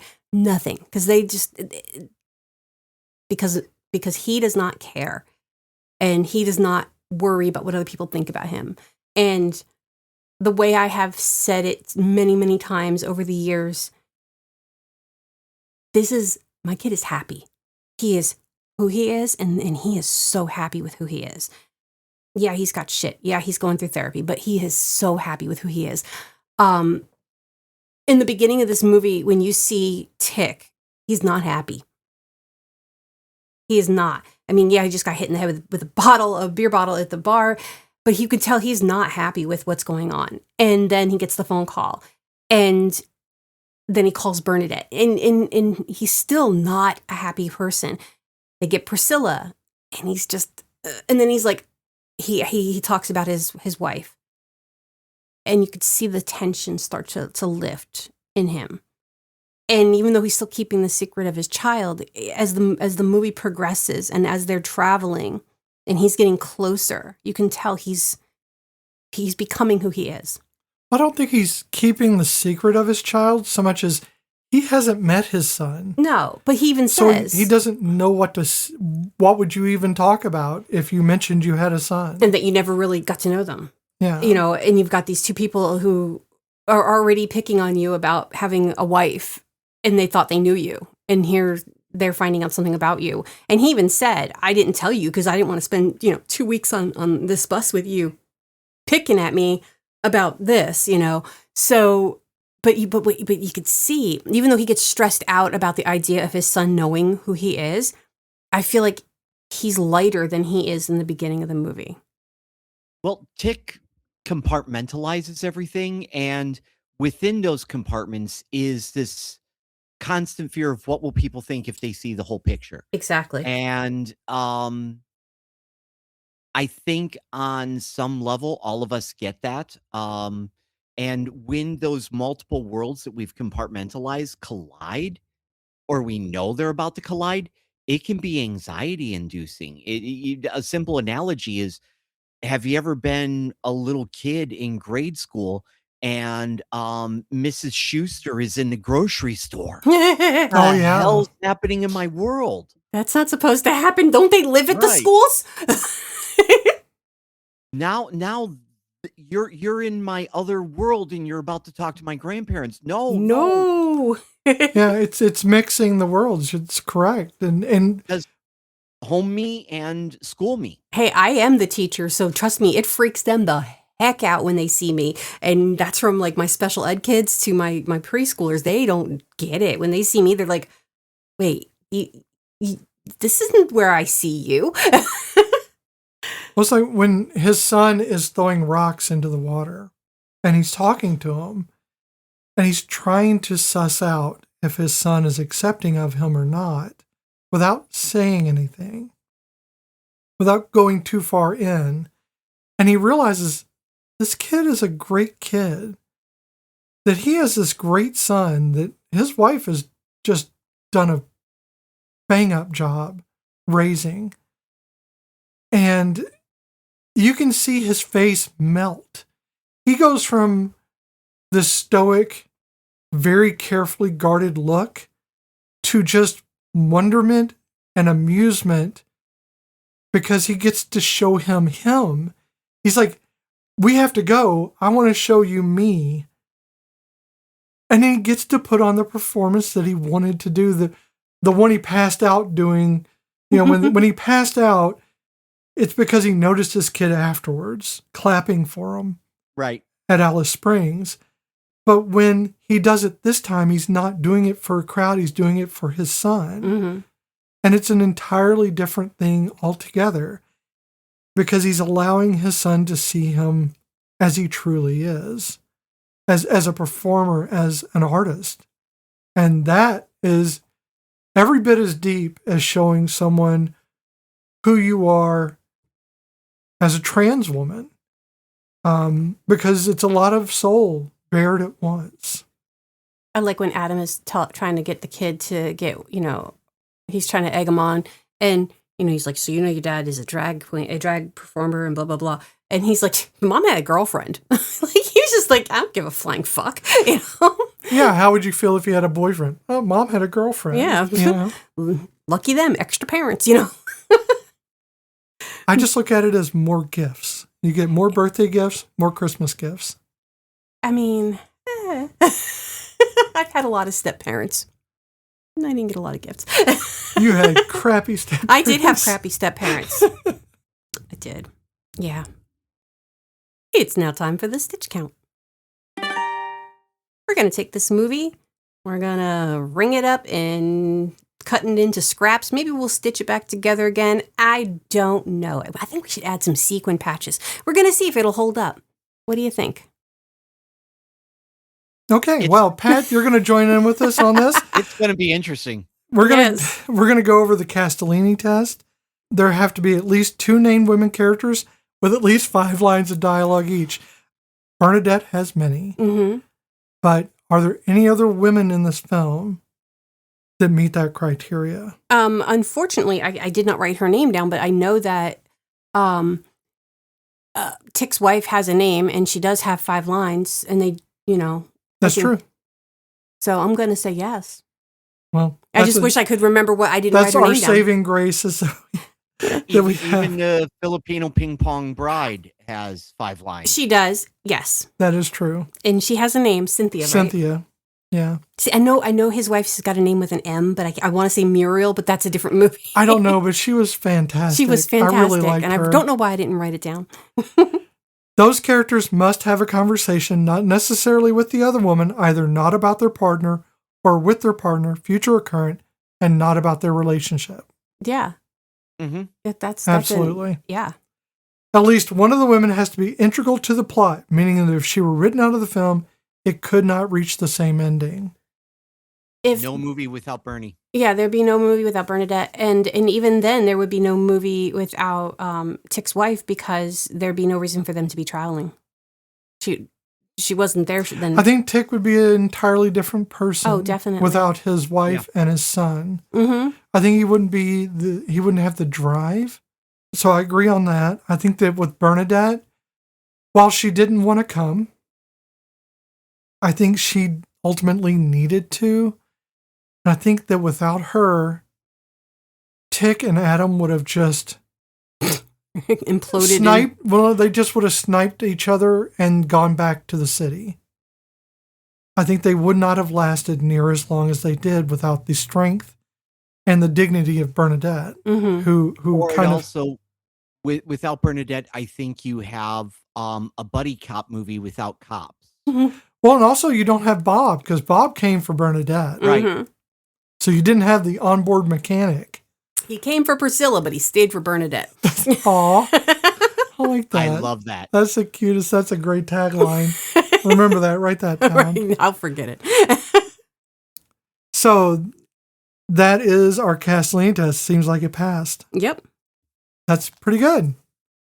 It's a little worrisome when we have so few actual women characters in a movie. Yeah. And it can get sticky in these situations where you're like, yeah, but it's also embracing feminism, so does it? But we'll go on some of that other with the inclusivity and gaze. That's a score of 0 and 1, so it's an on and off situation for each one of these for a maximum of 4. Number 1 is racial diversity with agency, not just background. Oh, yeah. I mean, yes. The whole Aboriginal group that comes through, and they don't really, nobody has any issues with race. I think they do have some issues I mean, with they race. do. Otherwise, you wouldn't have, no, they the do. segregation But in I mean, Australia. in the movie itself, it's I not. think that the diversity is there within the film because they are not background characters. They are very much foreground that they meet along the way. Mm-hmm. So this is not just, well, they're in the back while we're talking. They actively participate in the performance. They clap at the performance that happened previous to that. The didgeridoo comes out. The didgeridoo comes out. Everybody gets excited. It becomes part of the party and not the party happening in spite of them being there. Mm-hmm. So, yeah, I guess that gets one. Yeah. LGBTQ plus presence that isn't a punchline or a tragedy. The whole movie. Yeah, that's what makes this movie beautiful. Mm-hmm. There are parts that are a tragedy and parts that are a punchline, but that is part of being, I don't know, human. We are not all one thing. We're not a monolith of anything. We have layers. We're the onion. We're the unpeeled onion. Mm-hmm. And I think in this case, we are not just punchline or a tragedy. We are the center and we're the alpha and the omega in this film, because everybody has a stage in this film to play, and everybody represents the LGBTQ rainbow in this movie, including Bob. He has a part to play in this. And in the scenes that are tragic, it's with purpose. It's not to just move the story along. It's to show that the world is not a perfect, happy love fest of, hey, we're all drag queens and we all love each other, and every town we go to, everybody cheers us on. No, that's not true. And while you would love for that to be true, I still sometimes can't fathom that people have issues with this. I don't know why people have issues with any of it, with drag queens, transgender people, gay people. I don't know. I don't understand it. But I never understood hate. So, but you get to see that in the movie, that there's this up and down. And so I think that it's definitely a purpose. It's not there just to be gratuitous. I agree. What do you think, Pat? Yeah. I don't know anything. I'm usually more clever than this, but yeah. So I guess it gets a 1. Yep. Age, body type, or disability treated with dignity. I think so. I mean, there's no disability per se, but there is the age. Nobody, I mean, yes, Bernadette makes references to her age, but nobody calls her out on being old. Adam does a little bit. Yeah, but Adam's an ass to everybody. Right. So, I mean, Adam can't be a factor here. Well, I mean, is there ageism portrayed? No, with Bernadette, you have a female lead that is older than 40, and that's rare in Hollywood. Yes. The wife is not, your Sandra Bullock. No, she's a little thick, and that's okay. I like that she is, and that was like my first thing because again, it's been years since I've seen this. I couldn't picture her in my head, so when she came on screen, I was like, haha, yeah, she's a thick girl. I like me a thick girl. And she's beautiful. She's is. Like so like. It's not just like how she looks, but how she acts. She like everything about her just speaks of beauty. I mean, she owns this hotel. She runs this hotel, and there's a casino, and you get this modern American impression of what a woman who runs something like that would look like. And you're going to picture, somebody statuesque or very businesslike. You're going to picture one or the other. You got that model look who's really tough, or you're going to have that the matronly, tough bitch. She's been doing this for years, CEO type of a personality, but she's nothing like that. She's soft and she's squishy and she's bubbly and funny and sweet and very very kind sweet and yeah. And she's got a ponytail and it's she's a mess and I love that. And she taught her son to have that kind of dignity as well, of being a sweet person without the guile, I believe. It's definitely, again, hate's taught. So definitely I would give that a point. Okay. Camera gaze, not relentlessly sexualized or punitive. I don't think there was anything sexualized. I think there are a lot of ass shots, but I think it's just because Adam doesn't like pants. Yeah, well, there's that in the thong, and Yes, there's a lot of fake titties, but they're not like sexualized. They're just there. Right. It's part of the wardrobe for the costume. Exactly. Yeah. The camera wasn't lingering on anything to be overly sexualized in any way. It was well done. Yes. So I agree. Hmm. Now we're going to go on to the big thing. This is the thing that matters. The Tremors Index. How does this rate against the movie Tremors if Tremors is in itself a perfect movie? Either 0, below Tremors, or fails the basics. Up to 4, exceeds Tremors, rare, powerful, and intentional. It can be anywhere in between those. I kind of want to say that it's at Tremors level, that it's the gold standard. Because the competence is distributed across gender, age, class, and personality. Women make critical decisions without comment or apology, and because really though, Cynthia does not. I mean, he doesn't want her to perform, but she goes out and does what she wants to do. True. And obviously, Tick's wife she's living her best life. So and Bernadette doesn't answer to anyone. Bernadette ain't got she has no fucks to give when it comes to any of that. So yes, no comment or apology. The narrative assumes equality and moves on. And survival requires cooperation, not dominance. Yeah, unlike, and again, I'm going to put in Tu Wong Fu into this, unlike Vera, it's Vera, right? Patrick Swayze's character? Vera, I believe it is. Who is the de facto leader. And you have to say, well, there is someone who dominates the group, who says, this is what we're doing, and everyone else has to agree. In this case, I believe that there is no real leadership. There's only like a rotation of people making their voice heard. So Tick says, let's do this. Bernadette says, okay, let's take the shortcut. And then, of course, Bernadette blames Tick afterwards. It feels very much like the drama triangle, if you know what the drama triangle is.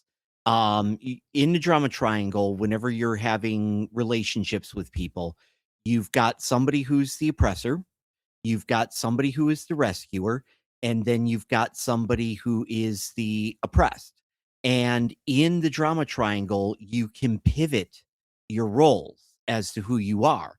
And as opposed to a leadership, you just had them kind of switching roles in the triangle. Mm-hmm. Right. I agree with that. Yeah. Another thing I noticed too is, and again, don't get me wrong, I love Tu Wong Fu. That is one of my favorite movies. But with that movie, while Patrick did a great job, and that's why we talked about how we do think that Vera is transcoded. But and John Leguizamo. John Leguizamo did a fantastic job. But it was Wesley Snipes. It was just hard for me to get over that it's Wesley Snipes in a dress. Because that's really what I kept seeing. But in this movie, in Priscilla, I don't, because, for one thing, like we were saying, they're not in drag 24/7. But, I don't have a problem with who they are portraying.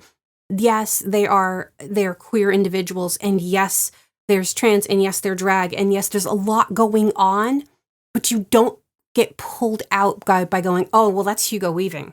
Elrond, what the hell you doing in a dress with all that glitter on your eyes? No, you don't have, you don't get pulled out of it. He is Tick. He is that character. And I think that's the beauty we see in this movie of how I don't know. I'm babbling now. Well, I mean, you're diverging from the thing. Sorry. Yes. I had a thought and I had to go with it. Are we agreeing that it's Tremors level? Yes. I would say that it's Tremors level. And I was hoping that it would hit that, honestly. And I also will admit, whenever I give it that vote, that I'm doing it from a point of bias, because I'm approaching Pride this year very differently than I ever have.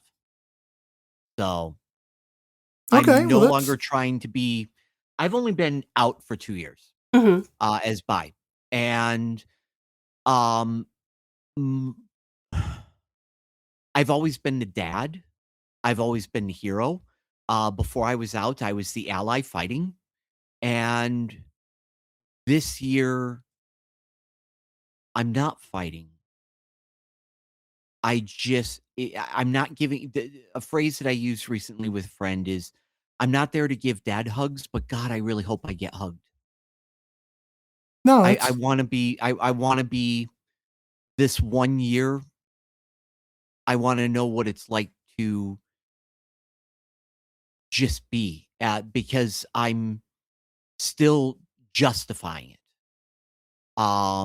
I thought I used to think that I had more power as an ally, but I had more fear about being out because I saw how differently, um, people treat all of my queer friends, and as long as I was the cishet, I didn't have to be treated differently,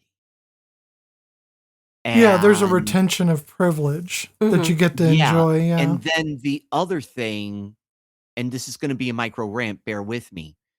The other thing that I'm noticing on this side of the fence that I always knew was a thing, but experiencing it, I know how differently all of my friends get treated when they come out.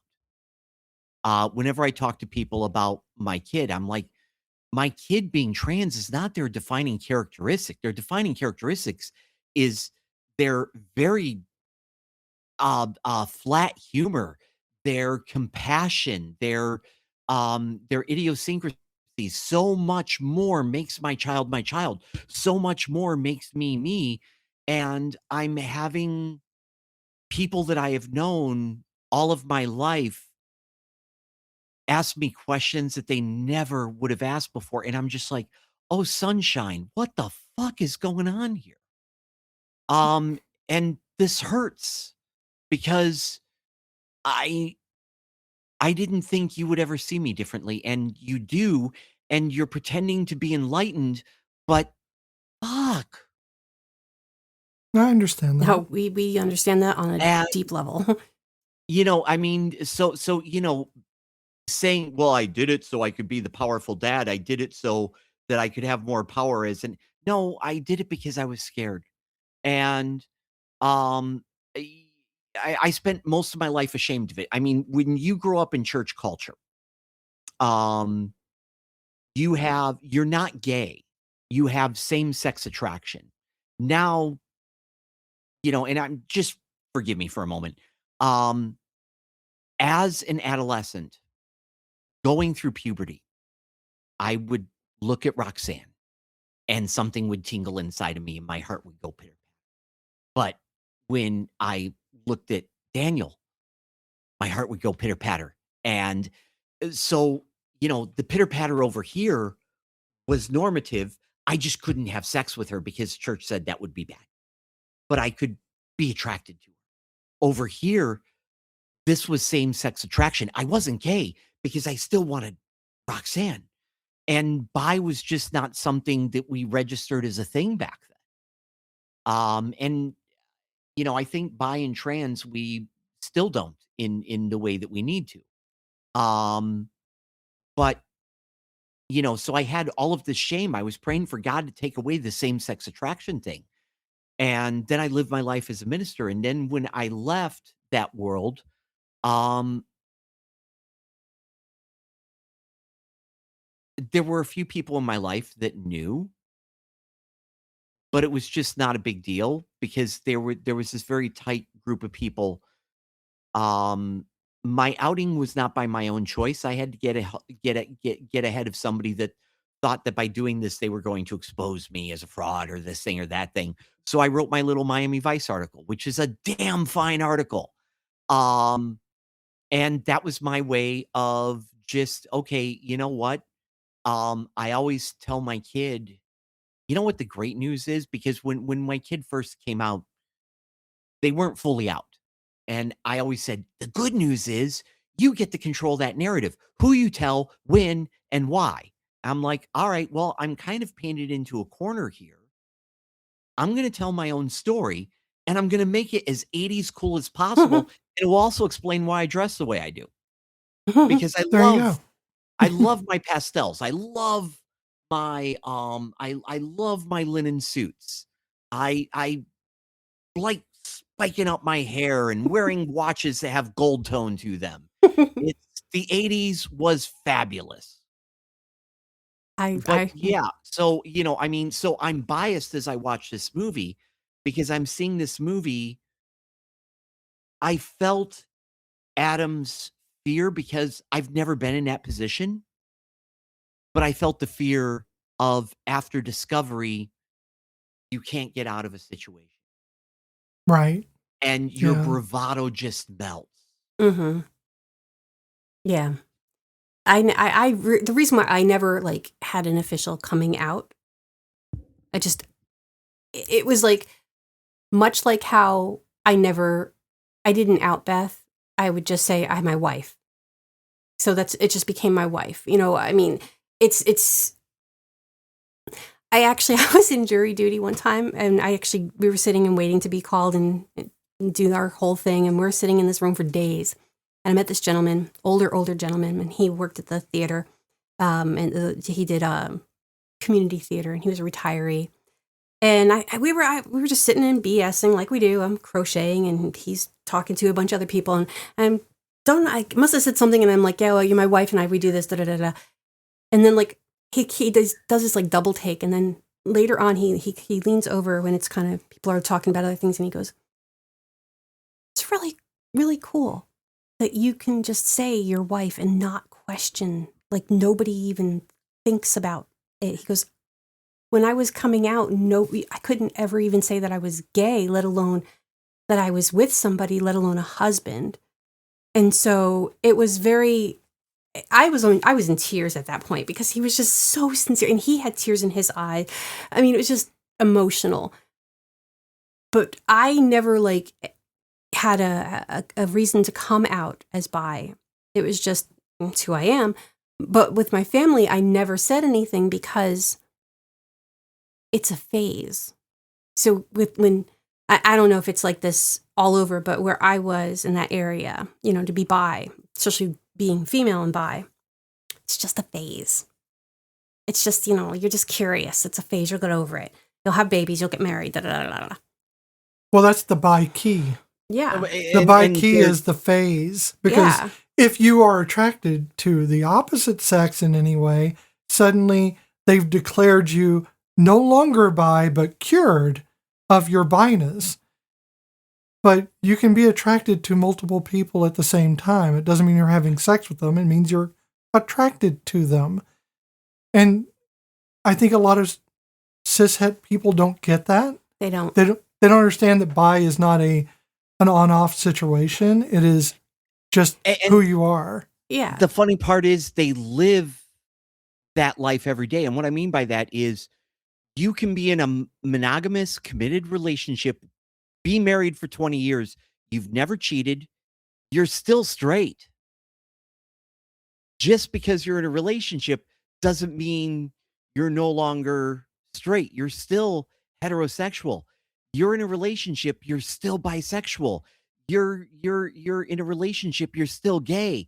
And I don't understand why that is so hard for people to grasp. Oh, yeah. Well, I think it's just easy. It's an easy out that they get to call you on so that suddenly they can make their world fit you. Well, and in the black and whiteness of it all, it's more accepted to be lesbian than to be bi. So I know if in my situations where if I say my wife, and that's fine. But then if I'm talking about like my children and I'll say, oh yeah, well, my ex-husband, da da da. Oh, you were married to a man? Well, yeah. I mean, it happened a long time ago. Happened? I mean, yes, but also, what does it matter? Because I was raised where you never tell somebody you hate them. That means you want them dead.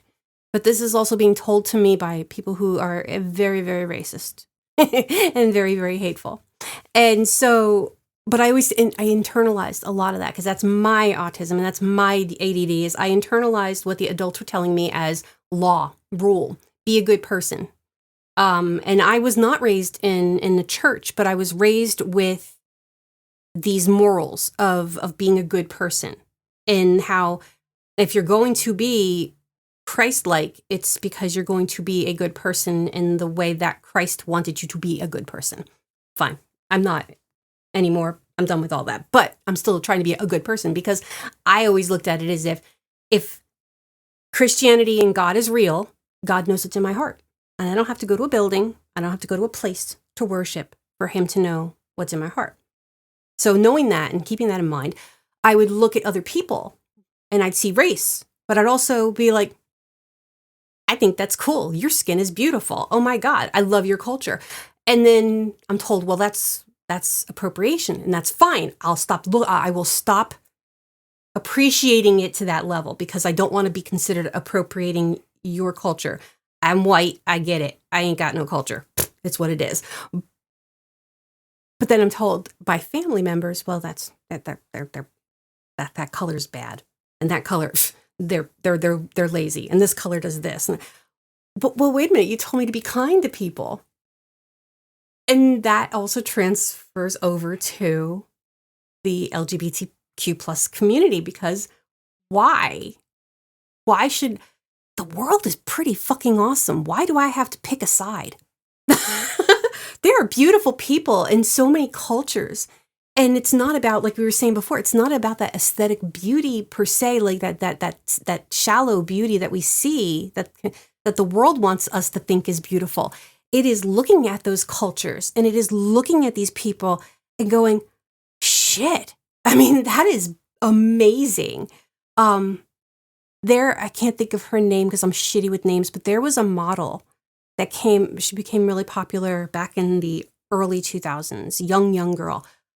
Her skin is practically, when I say black, I mean, it's black. Her melanin is high. She's fantastically beautiful. And it's because her skin just has this glow about it. And I can remember people hating on her. She's too black. Even from her own community, she's too black. I'm like, I don't understand you people. I don't understand any of it. We're not talking David Bowie's wife, are we? No, not Imani. No. This was a young girl. This is well after Iman. That's it. Well after her time. This was like I said, this was, I forget how many years ago. But she's just beautiful. And again, when you're seeing this bias and this hatred coming from all these different areas, again, you come back to this movie where I'm going to be controversial. I actually, while we were all talking, I don't think it's actually a Tremors level. I think it exceeds Tremors. Ooh. Well, you're the one that picked it. I know, but as we were talking, I realized I literally picked it. I know, because I didn't get to finish my because it does pass. It does pass the gold standard, but it matches the gold standard, the baseline. Inclusivity is both baked in and examined, and it is, because think about it. They do go to this. They go to Broken Hill, and they get to see, oh shit, people really fucking hate people like us. But then they're welcomed in other places, and they meet Bob, and Bob is just like, you're awesome. So it's got this inclusivity and this family, without ignoring the fact that there is that hatred. So I feel like that passes that it's both baked in and examined. And then the film would be lesser if any of its marginalized characters were removed. Okay. You agree, Pat? I have a question before I agree. Yes. Is Bob's wife a marginalized character? Yes, and if she wasn't there, wouldn't it be so much less of a movie? Okay, then I can flow with it. She is a marginalized character, and the fact that she empowers herself by doing exactly what he does not want her to do, while you can be pissed at Bob for that moment, going, "Dear Lord, I understand you don't want her to do this, but also, what the fuck? Let her do what makes her happy. She's not hurting anybody. She's just shooting. Well, she might hurt somebody with that ping pong ball, but she's not really hurting anybody." Don't. She is genuinely excited about the skill. It's not just a stripper. It's not just a sex worker. She's proud of this. Okay, fine. You're right. You win. I wasn't trying to win. I'm just thinking. Okay. No. It's just like I wanted to resist it, but the more and more I think, because for me, I'm like, okay, if her character is marginalized, then I'm not down with this plan. But God, she was so genuinely excited about this. She's This marginalized in the sense that he's trying to oppress her by keeping her. Yeah. He is kind of sex shaming her. She is a sex worker. She's out there showing her body and doing her thing, and God bless her for that. But he doesn't want her doing that. He wants her to be, I mean, she is, but I don't. In this instance, it's not about the sex. No. For her, it's about an expression of her power. Yeah. Of saying, I'm going to do this. You cannot stop me from doing this. You can lock up my ping pong balls, but and it's because she's not getting paid to do it. No, she was doing it to say, this is what I do. This is pure enjoyment. This is what I did when you met me. Mm-hmm. So yeah, I accept me as I am. With it at the club the night they met, and he did marry her when he was unconscious because he doesn't remember it happening. Yeah, he doesn't remember it, but. So we're gonna say it's a 4. Yep, I'm all about that 4. I was sitting here going, "There's." Well, you really snuck that one in on us. I know. Hey, while you were all talking, I was thinking, I do my best work when I'm not talking. That's what I hear. That's why I'm not allowed to do the summary because I improvise things and it's never good. So what is our total stitch count? It is 9 out of 9. That is our second perfect in the month. Yeah. Because I started doing the count right. I kept screwing it up. We've never had a perfect one since Love, Simon. Yeah, Love, Simon was a perfect one. And oh my goodness, I saw that with my kid when it was out in theaters, and oh. That was a good movie. It was a good movie. Yeah. I really liked it. I'd never seen it before. It was really fantastic. I did think of another movie for Pride, but we'll have to save it for next year because we did Priscilla. Well, we've already got another one coming up, but there are plenty of movies we can do during Pride. So, but I do want to start doing like once a month an LGBTQ focused film of some kind. Kinky That's Boots. just the way we should do it. Kinky Boots and Chewy Tail Edgefor is in it. Wait, has Kinky Boots been converted to cinema? Yes. Chewy Tail Edgefor. As an uber Cyndi Lauper fan, in October, I'm going to be going to Orlando, and I follow the Cyndi Lauper Museum page. Okay. Which is a Cyndi Lauper museum by this guy. He's a beautiful man named Joe, and he has, his house converted into a little museum that Cyndi Lauper recognizes and even has a link on her page to the museum. And she uses his materials for a lot of their archival stuff whenever they need. Hey, do you have anything from 84? And he's like, well, yeah, here's your outfit from this. But I'm going to the Cyndi Lauper Museum. So Kinky Boots has a special place in my heart. Oh my God. Yeah. And I didn't realize, like, I knew that they had made a movie, but I didn't know who was in it. And I saw it earlier. I was like, oh, Chewy Tail Edgefor. And we have a love for him in this house. So I was just today years old when I found out that Kinky Boots is a movie. I know. Hell yeah. Because it recently played at a theater in Aurora where my books are set called the Paramount Theater. And it was, I want to say 2 years ago, and it was fabulous. Mm-hmm. Well, maybe you could come on for that episode.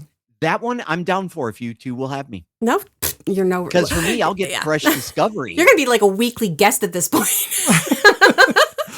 We don't want to overload you, but we love having you on. Yes. Besides the fact that I'm terribly behind on book 3, and now that my publisher has set a release date, I now feel pressure. Okay, well, we won't do Kinky Boots until after you are done with your deadlines. No, we can do Kinky Boots before the deadline. The book 3 will release January 1st, come hell or high water. And it's kind of fun because it kind of forces a deadline. I put book 1 and book 2 within 8 months of each other. And book 3, I've just been kind of do because I'm unpacking a lot of deep feelings in that one. So it's, I'm giving myself breaks, and also there's just a lot going on in life, and the stroke didn't derail my creativity, but it expresses itself differently. Understand. I get that. Yep. Because suddenly my perspective on life is more, oh, this is impermanent.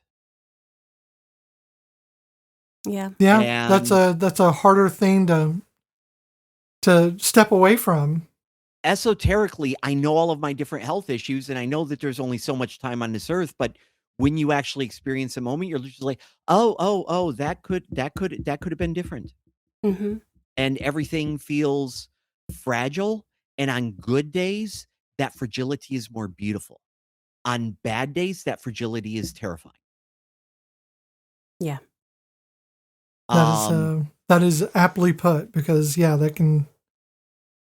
I could see that. My mother had stage 4 lung cancer. She fought for years, but you could see when she talked about it, she had that look in her eyes, and you could tell when she was too close to it and when she was further away from it, because you have objectivity allows you to step away, but it's a much harder walk to step backwards from that when it's so visceral. And then when she was in the feelings and in those moments, the terror didn't take away from the fact that it was still there. You can't just close your eyes and put your hands up and try to block it out. It's still there. So it's not a terror you get to step away from. It's something you have to. That's why I guess they call it coming to terms with it. But it's learning how to take those steps back is what she had to learn. And that's how she became such a fighter is learning how to step away from it, even though it was right in her face. the the the perspective shift is also interesting in what you value, because I have just finished my 9th week at the gym. And I'm doing heavy strength training. This was recommended by my doctor because we had a discussion. I'm like, I need 24 or 25 more good years if we can pull it off. What do we need to do? And strength training was part of the thing. And what's weird about it is I'm going 3 times a week now, and I'm going hard. And I'm already starting to show results. I am probably maybe 3, 4 months away tops at where I was at when I was a model and at 19 years old. The abs are coming back. The chest is starting, and I'm just like, I don't care about any of that. I mean, 5 years ago, I'd be looking in the mirror going, "Rrr, rrr, oh yeah." And now I'm just like, I feel better. I feel better. I need to keep going. I need to keep this at bay. I'm checking the blood pressure. I'm checking the blood. I'm going to the doctor every 4 to 6 weeks for more blood tests. We're checking all the levels. That that's what matters. And I've got other people saying, coworkers are like, you're beginning to look really good. I'm like, well, I looked good before, but thank you. But it registers sometimes. Like before bed, every once in a while, I'll look in a mirror and say, I haven't seen that guy in about 30 years. Huh. But it's not the priority. The priority now is just having a stronger body to be able to survive what is to come. I get that. It can be emotionally affirming as well. Mhm. Well, I do enjoy it, but it's not for me the defining characteristic. I've Yeah. got a coworker that has no ill intent, but her thing is always on anybody. Her metric is about your weight. Oh my goodness, you've lost some more weight. Oh my goodness, you've done this. And it's like, actually, my weight hasn't changed at all. What has happened is a shift. The waist has gotten smaller, the chest and the arms have gotten bigger, the muscle mass has increased, so the weight is still the same, it's just distributing itself differently, but for her, that is a value, Mhm. um, as to what a person is and is not. And, 2 years ago, 3 no, 4 years ago, I was 245 pounds. Now I'm 165. I'm bad at math, 75, 80 pounds. Um, I don't care about that. I mean, pants are expensive. It's actually a little inconvenient.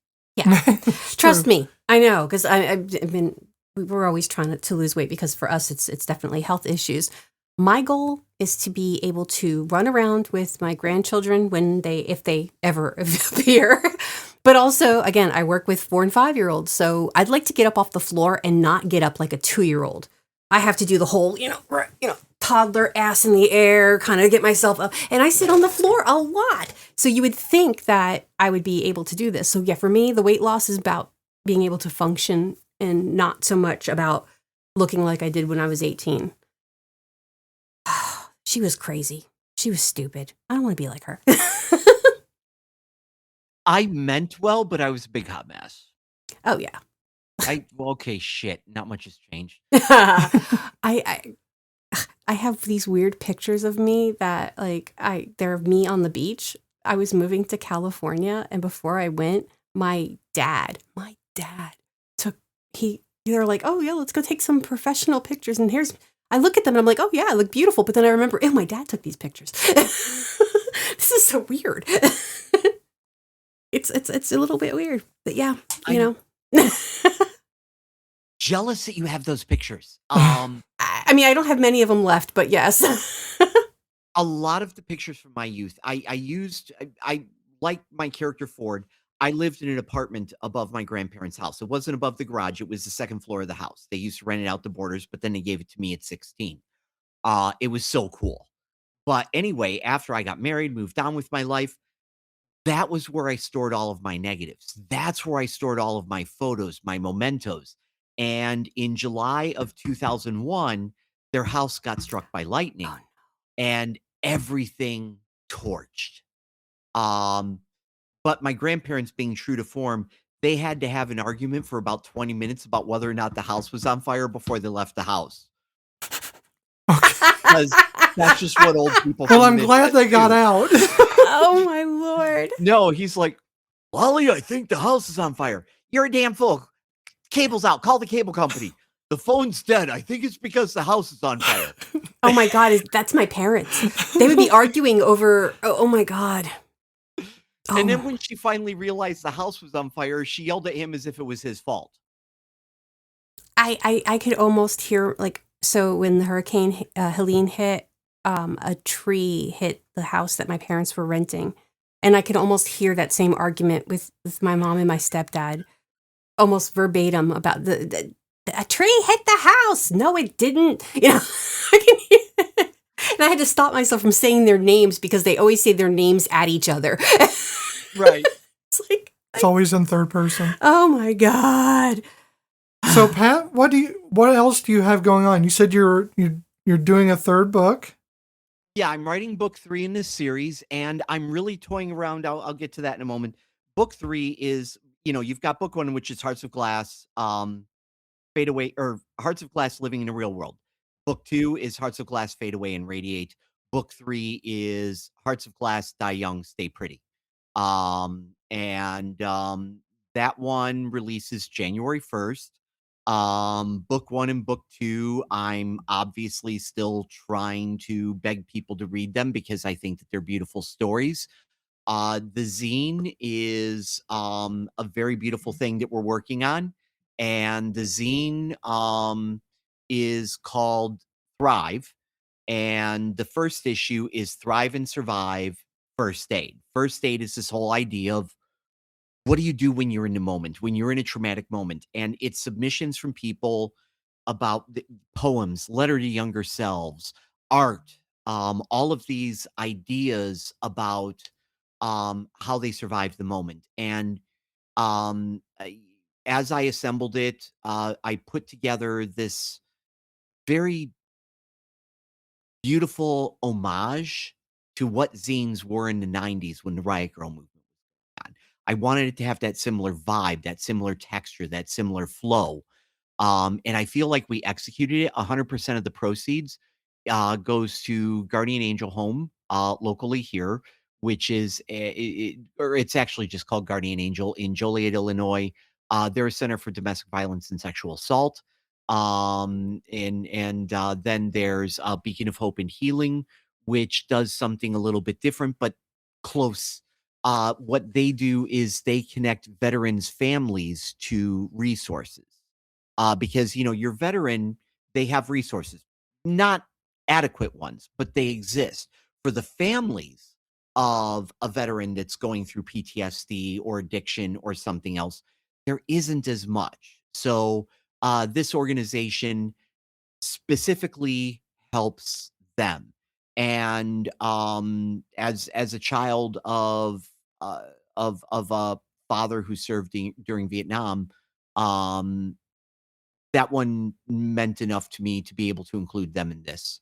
Um, and if other people carry it, like recently, some people from my publishing company, they brought it to Phoenix Fan Fusion in Phoenix, Arizona for a weekend. And they had the zines that were sold there all go to a DV and SA center there. I'm totally okay with that. I'm just doing what I do locally. The first issue, the people that are buying it, they find it to be very beautiful. The fact that it's going to these causes, for me, it's a perfect storm because you have by survivors and allies for survivors. And then all of the money is going to groups on the front lines that are fighting these things that people are surviving. So for me, it's this perfect storm. I'm not trying to run the next big thing. This is a little thing. We're going to be working on issue 2 soon, and I'm playing around with ideas with the themes for the team. But what I want to focus on right now is let's keep the focus on this first one and have people explore its beauty, have people discover the beauty. Sometimes you have to let it marinate before you move on to the next thing. And I think that's part of the problem with our social media driven culture is that we don't let things marinate as long. We finish the project and we go on to the next project. And we finish an album, we start making the next album. And sometimes you need to let something stew. It's one of the things that I like about the BBC.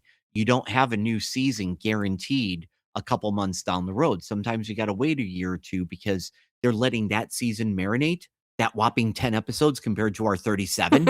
And then they produce 10 more pieces of art.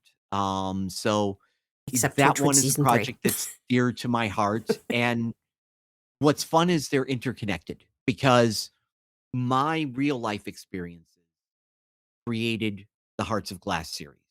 The misfits that meet in the mall that are going through traumas, that's me and some people that I knew. But these characters are very much their own selves. So truth created fiction. And from the fiction, some people that were moved by their stories asked for that fiction to escape the pages to create something in truth. So, as somebody who loves art, I love that interplay, and I love that this got created because of truth inspiring art and then art wanting to inspire truth. That to me is just I like I like I don't even call it symbiosis, it's photosynthesis. Yeah, no, that makes And sense. It without the feeds on it. photosynthesis, we can't exist. So it's beautiful. I'll send you to a QR code for the zine, and then of course links to the book series if anybody's curious in that. Absolutely. We'll provide them in the show Yeah. notes. Other than that, it's just life being a dad and working in late stage capitalism and trying to find enough money to buy another record. Well, if we ever have the opportunity to come out your way or you happen to come out this way, you get a free mom hug. I love that. You will Now, get a secondary mom hug, but a much younger mom who's hot. okay, just out of curiosity, You're older than me. I'm Just out of- 24. just out of curiosity, did you guys said people travel back and forth? My geography skills suck. Um, you're on the way. How far north of Florida are you? Oh, said very people far. Oh, travel back- quite far. I don't know how they get here. That was the whole point. Well, I there think must they're be a heading to New secret Jersey. highway. I think they're heading to New Jersey. Okay, so you two are East Coast. No. No. I mean, we're East Coast, we're but East we're Coast, but but we're not on, on the coast. But we're on the west side of it. We're in the Appalachians. We're in the mountains. Yeah, we're up in the mountains in the forests. What state? North Carolina. Okay. Yeah, near Asheville. I'm going to have to figure out if I'm going to have to work out a plan. I've got the beginnings of an idea, but I don't want to sound like that buffoon. No worries. That's okay. Somebody caught the reference. I did. That's good. So, Pat, I am so glad you're here. Always. It's always a joy to have you. And it's not just a line. We look forward to it all the time. We talk about it. Pat's coming this next week. I actually had accidentally scheduled you in my head. Oh, yeah. A week before. I was so excited, and Michelle had to talk me down. Well, don't talk you down. We actually talked about you coming on the following weekend in the podcast because we're no longer doing the clues. So we were talking about, I'm like, oh, yeah, well, then, and next week, Pat's going to be here. And then when we did last week's episode, we were like, so we're idiots again. It's okay, though. It's just our excitement. Yes. Well, I'm glad that I get to be back on this show. There's another podcast that I have become friends with the podcasters. They're called Like Whatever Gen X Podcast. And I was a guest on their show once. I was their very first guest. And they loved jamming with me. And we're friends and we talk whenever we can. But there was so much extra work on their part with the editing parts. They were just like, yeah, we're never doing that again. I'm like, so I ruined all future guests for you. That just makes me feel so special. Well, yeah, and the editing's never fun, but for me, it's a trial of love. So I mean, trust me, the shit she's got to put up with me.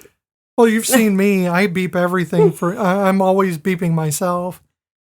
Well, in my, every once in a while for book promotion, zine promotion, or just whenever I have something to say, and also because the algorithm is the algorithm, every so often I have to do reels. And for my Patreons, I do like little weekly 10 to 15 minute videos. I hate editing so much that I would rather go 12 minutes into a 15-minute video, screw something up, and start the whole damn thing over again so that I get it in one take so I don't have to edit that thing because I just don't want to do that. I get want to that. record the thing, upload it, move on with my life. I love being on podcasts selfishly. I love being on radio shows. But I would never want to be the person that's producing and editing them. I just have no patience for that. I think that Misha Collins has the same problem. And a lot of times for his videos, that his little clips, he'll be talking about an event or something that's going to happen. He gets it completely wrong. And then he'll have like his people like put little things underneath. Yeah, Misha's still not getting the word right. He's still not, it's not this, it's this. And they just put these like little dialogues underneath because he's an idiot too, just like us. As a photographer, one of the things that I love doing most, I mean, when I used to be a professional photographer, my joy of all photography was street photography, because one of the conventions of street photography is minimal post editing. You crop and call it a day. You don't spend a lot of time. And I love that because what you take is what you take. What you do is what you do. And you don't get to play around in Photoshop in the endless thing to change this, to change that, to change this. Whatever you did. And that has a lot of appeal to me. And I'm like, that's how I edited Star Wars, so it was horrible. They didn't like it, so they had somebody's wife do it. I guess it worked out for them. Again, it was a as usual, a blast having you on. So much fun. I love you two both. It's fun. I love you. Fun. And so much of life is not fun, so this is good. Yes. It's always a better day when Pat is in the house. Yep. So I wish other people felt that way about my presence. I can guarantee you it's more than you expect. There's some people who, if I were to walk into the room, they'd be like, oh, jeez. Well, I know they do that with me, but... All right, well, thank you for joining us for the Adventures of Priscilla, Queen of the Desert, 1994. This has been Cozy Quilt Cinema with Beth and Michelle, and our wonderful guest, Pat Green, who brought this film into our blanket fort and whose insight made this conversation worth everything. We loved having you all here, sharing the stories and feelings these movies evoke within us. And there's no better time for this one than Pride Month. The beautiful thing about the stories that really stay with us is that they follow us everywhere, into the sequined, unfinished corners of our own lives, the ones we've been meaning to step into and keep walking past. No matter where in the world you're listening from, with the right film selection and a little honest look at the joy and longing and hard-won freedom in these characters, you might find yourself sitting with every feeling this one stirred up and realize that you needed to. Keep the stories going and the feelings flowing at cozyquiltcinema.com. There you can follow us on Instagram and Blue Sky, or send us feedback, personal reflections, or you can even leave a voicemail. You can always find our episodes there and everywhere you listen to podcasts. Please consider subscribing and leave a rating. We would appreciate that very much. And don't forget to check out our other podcast, Between Myth and Belief, where we talk about all things odd, weird, spooky, and in between. So until next time, folks, he came for Priscilla, but he stayed for Bernadette. That is true. Bye. Bye. Do you think an old queen's capable of raising a child? Well, Elizabeth did a pretty good job. Prince Charles is a wonderful boy. Edward's still a bit of a worry. What happens if they turn out like Adam? You stuff them back in and ask for a refund.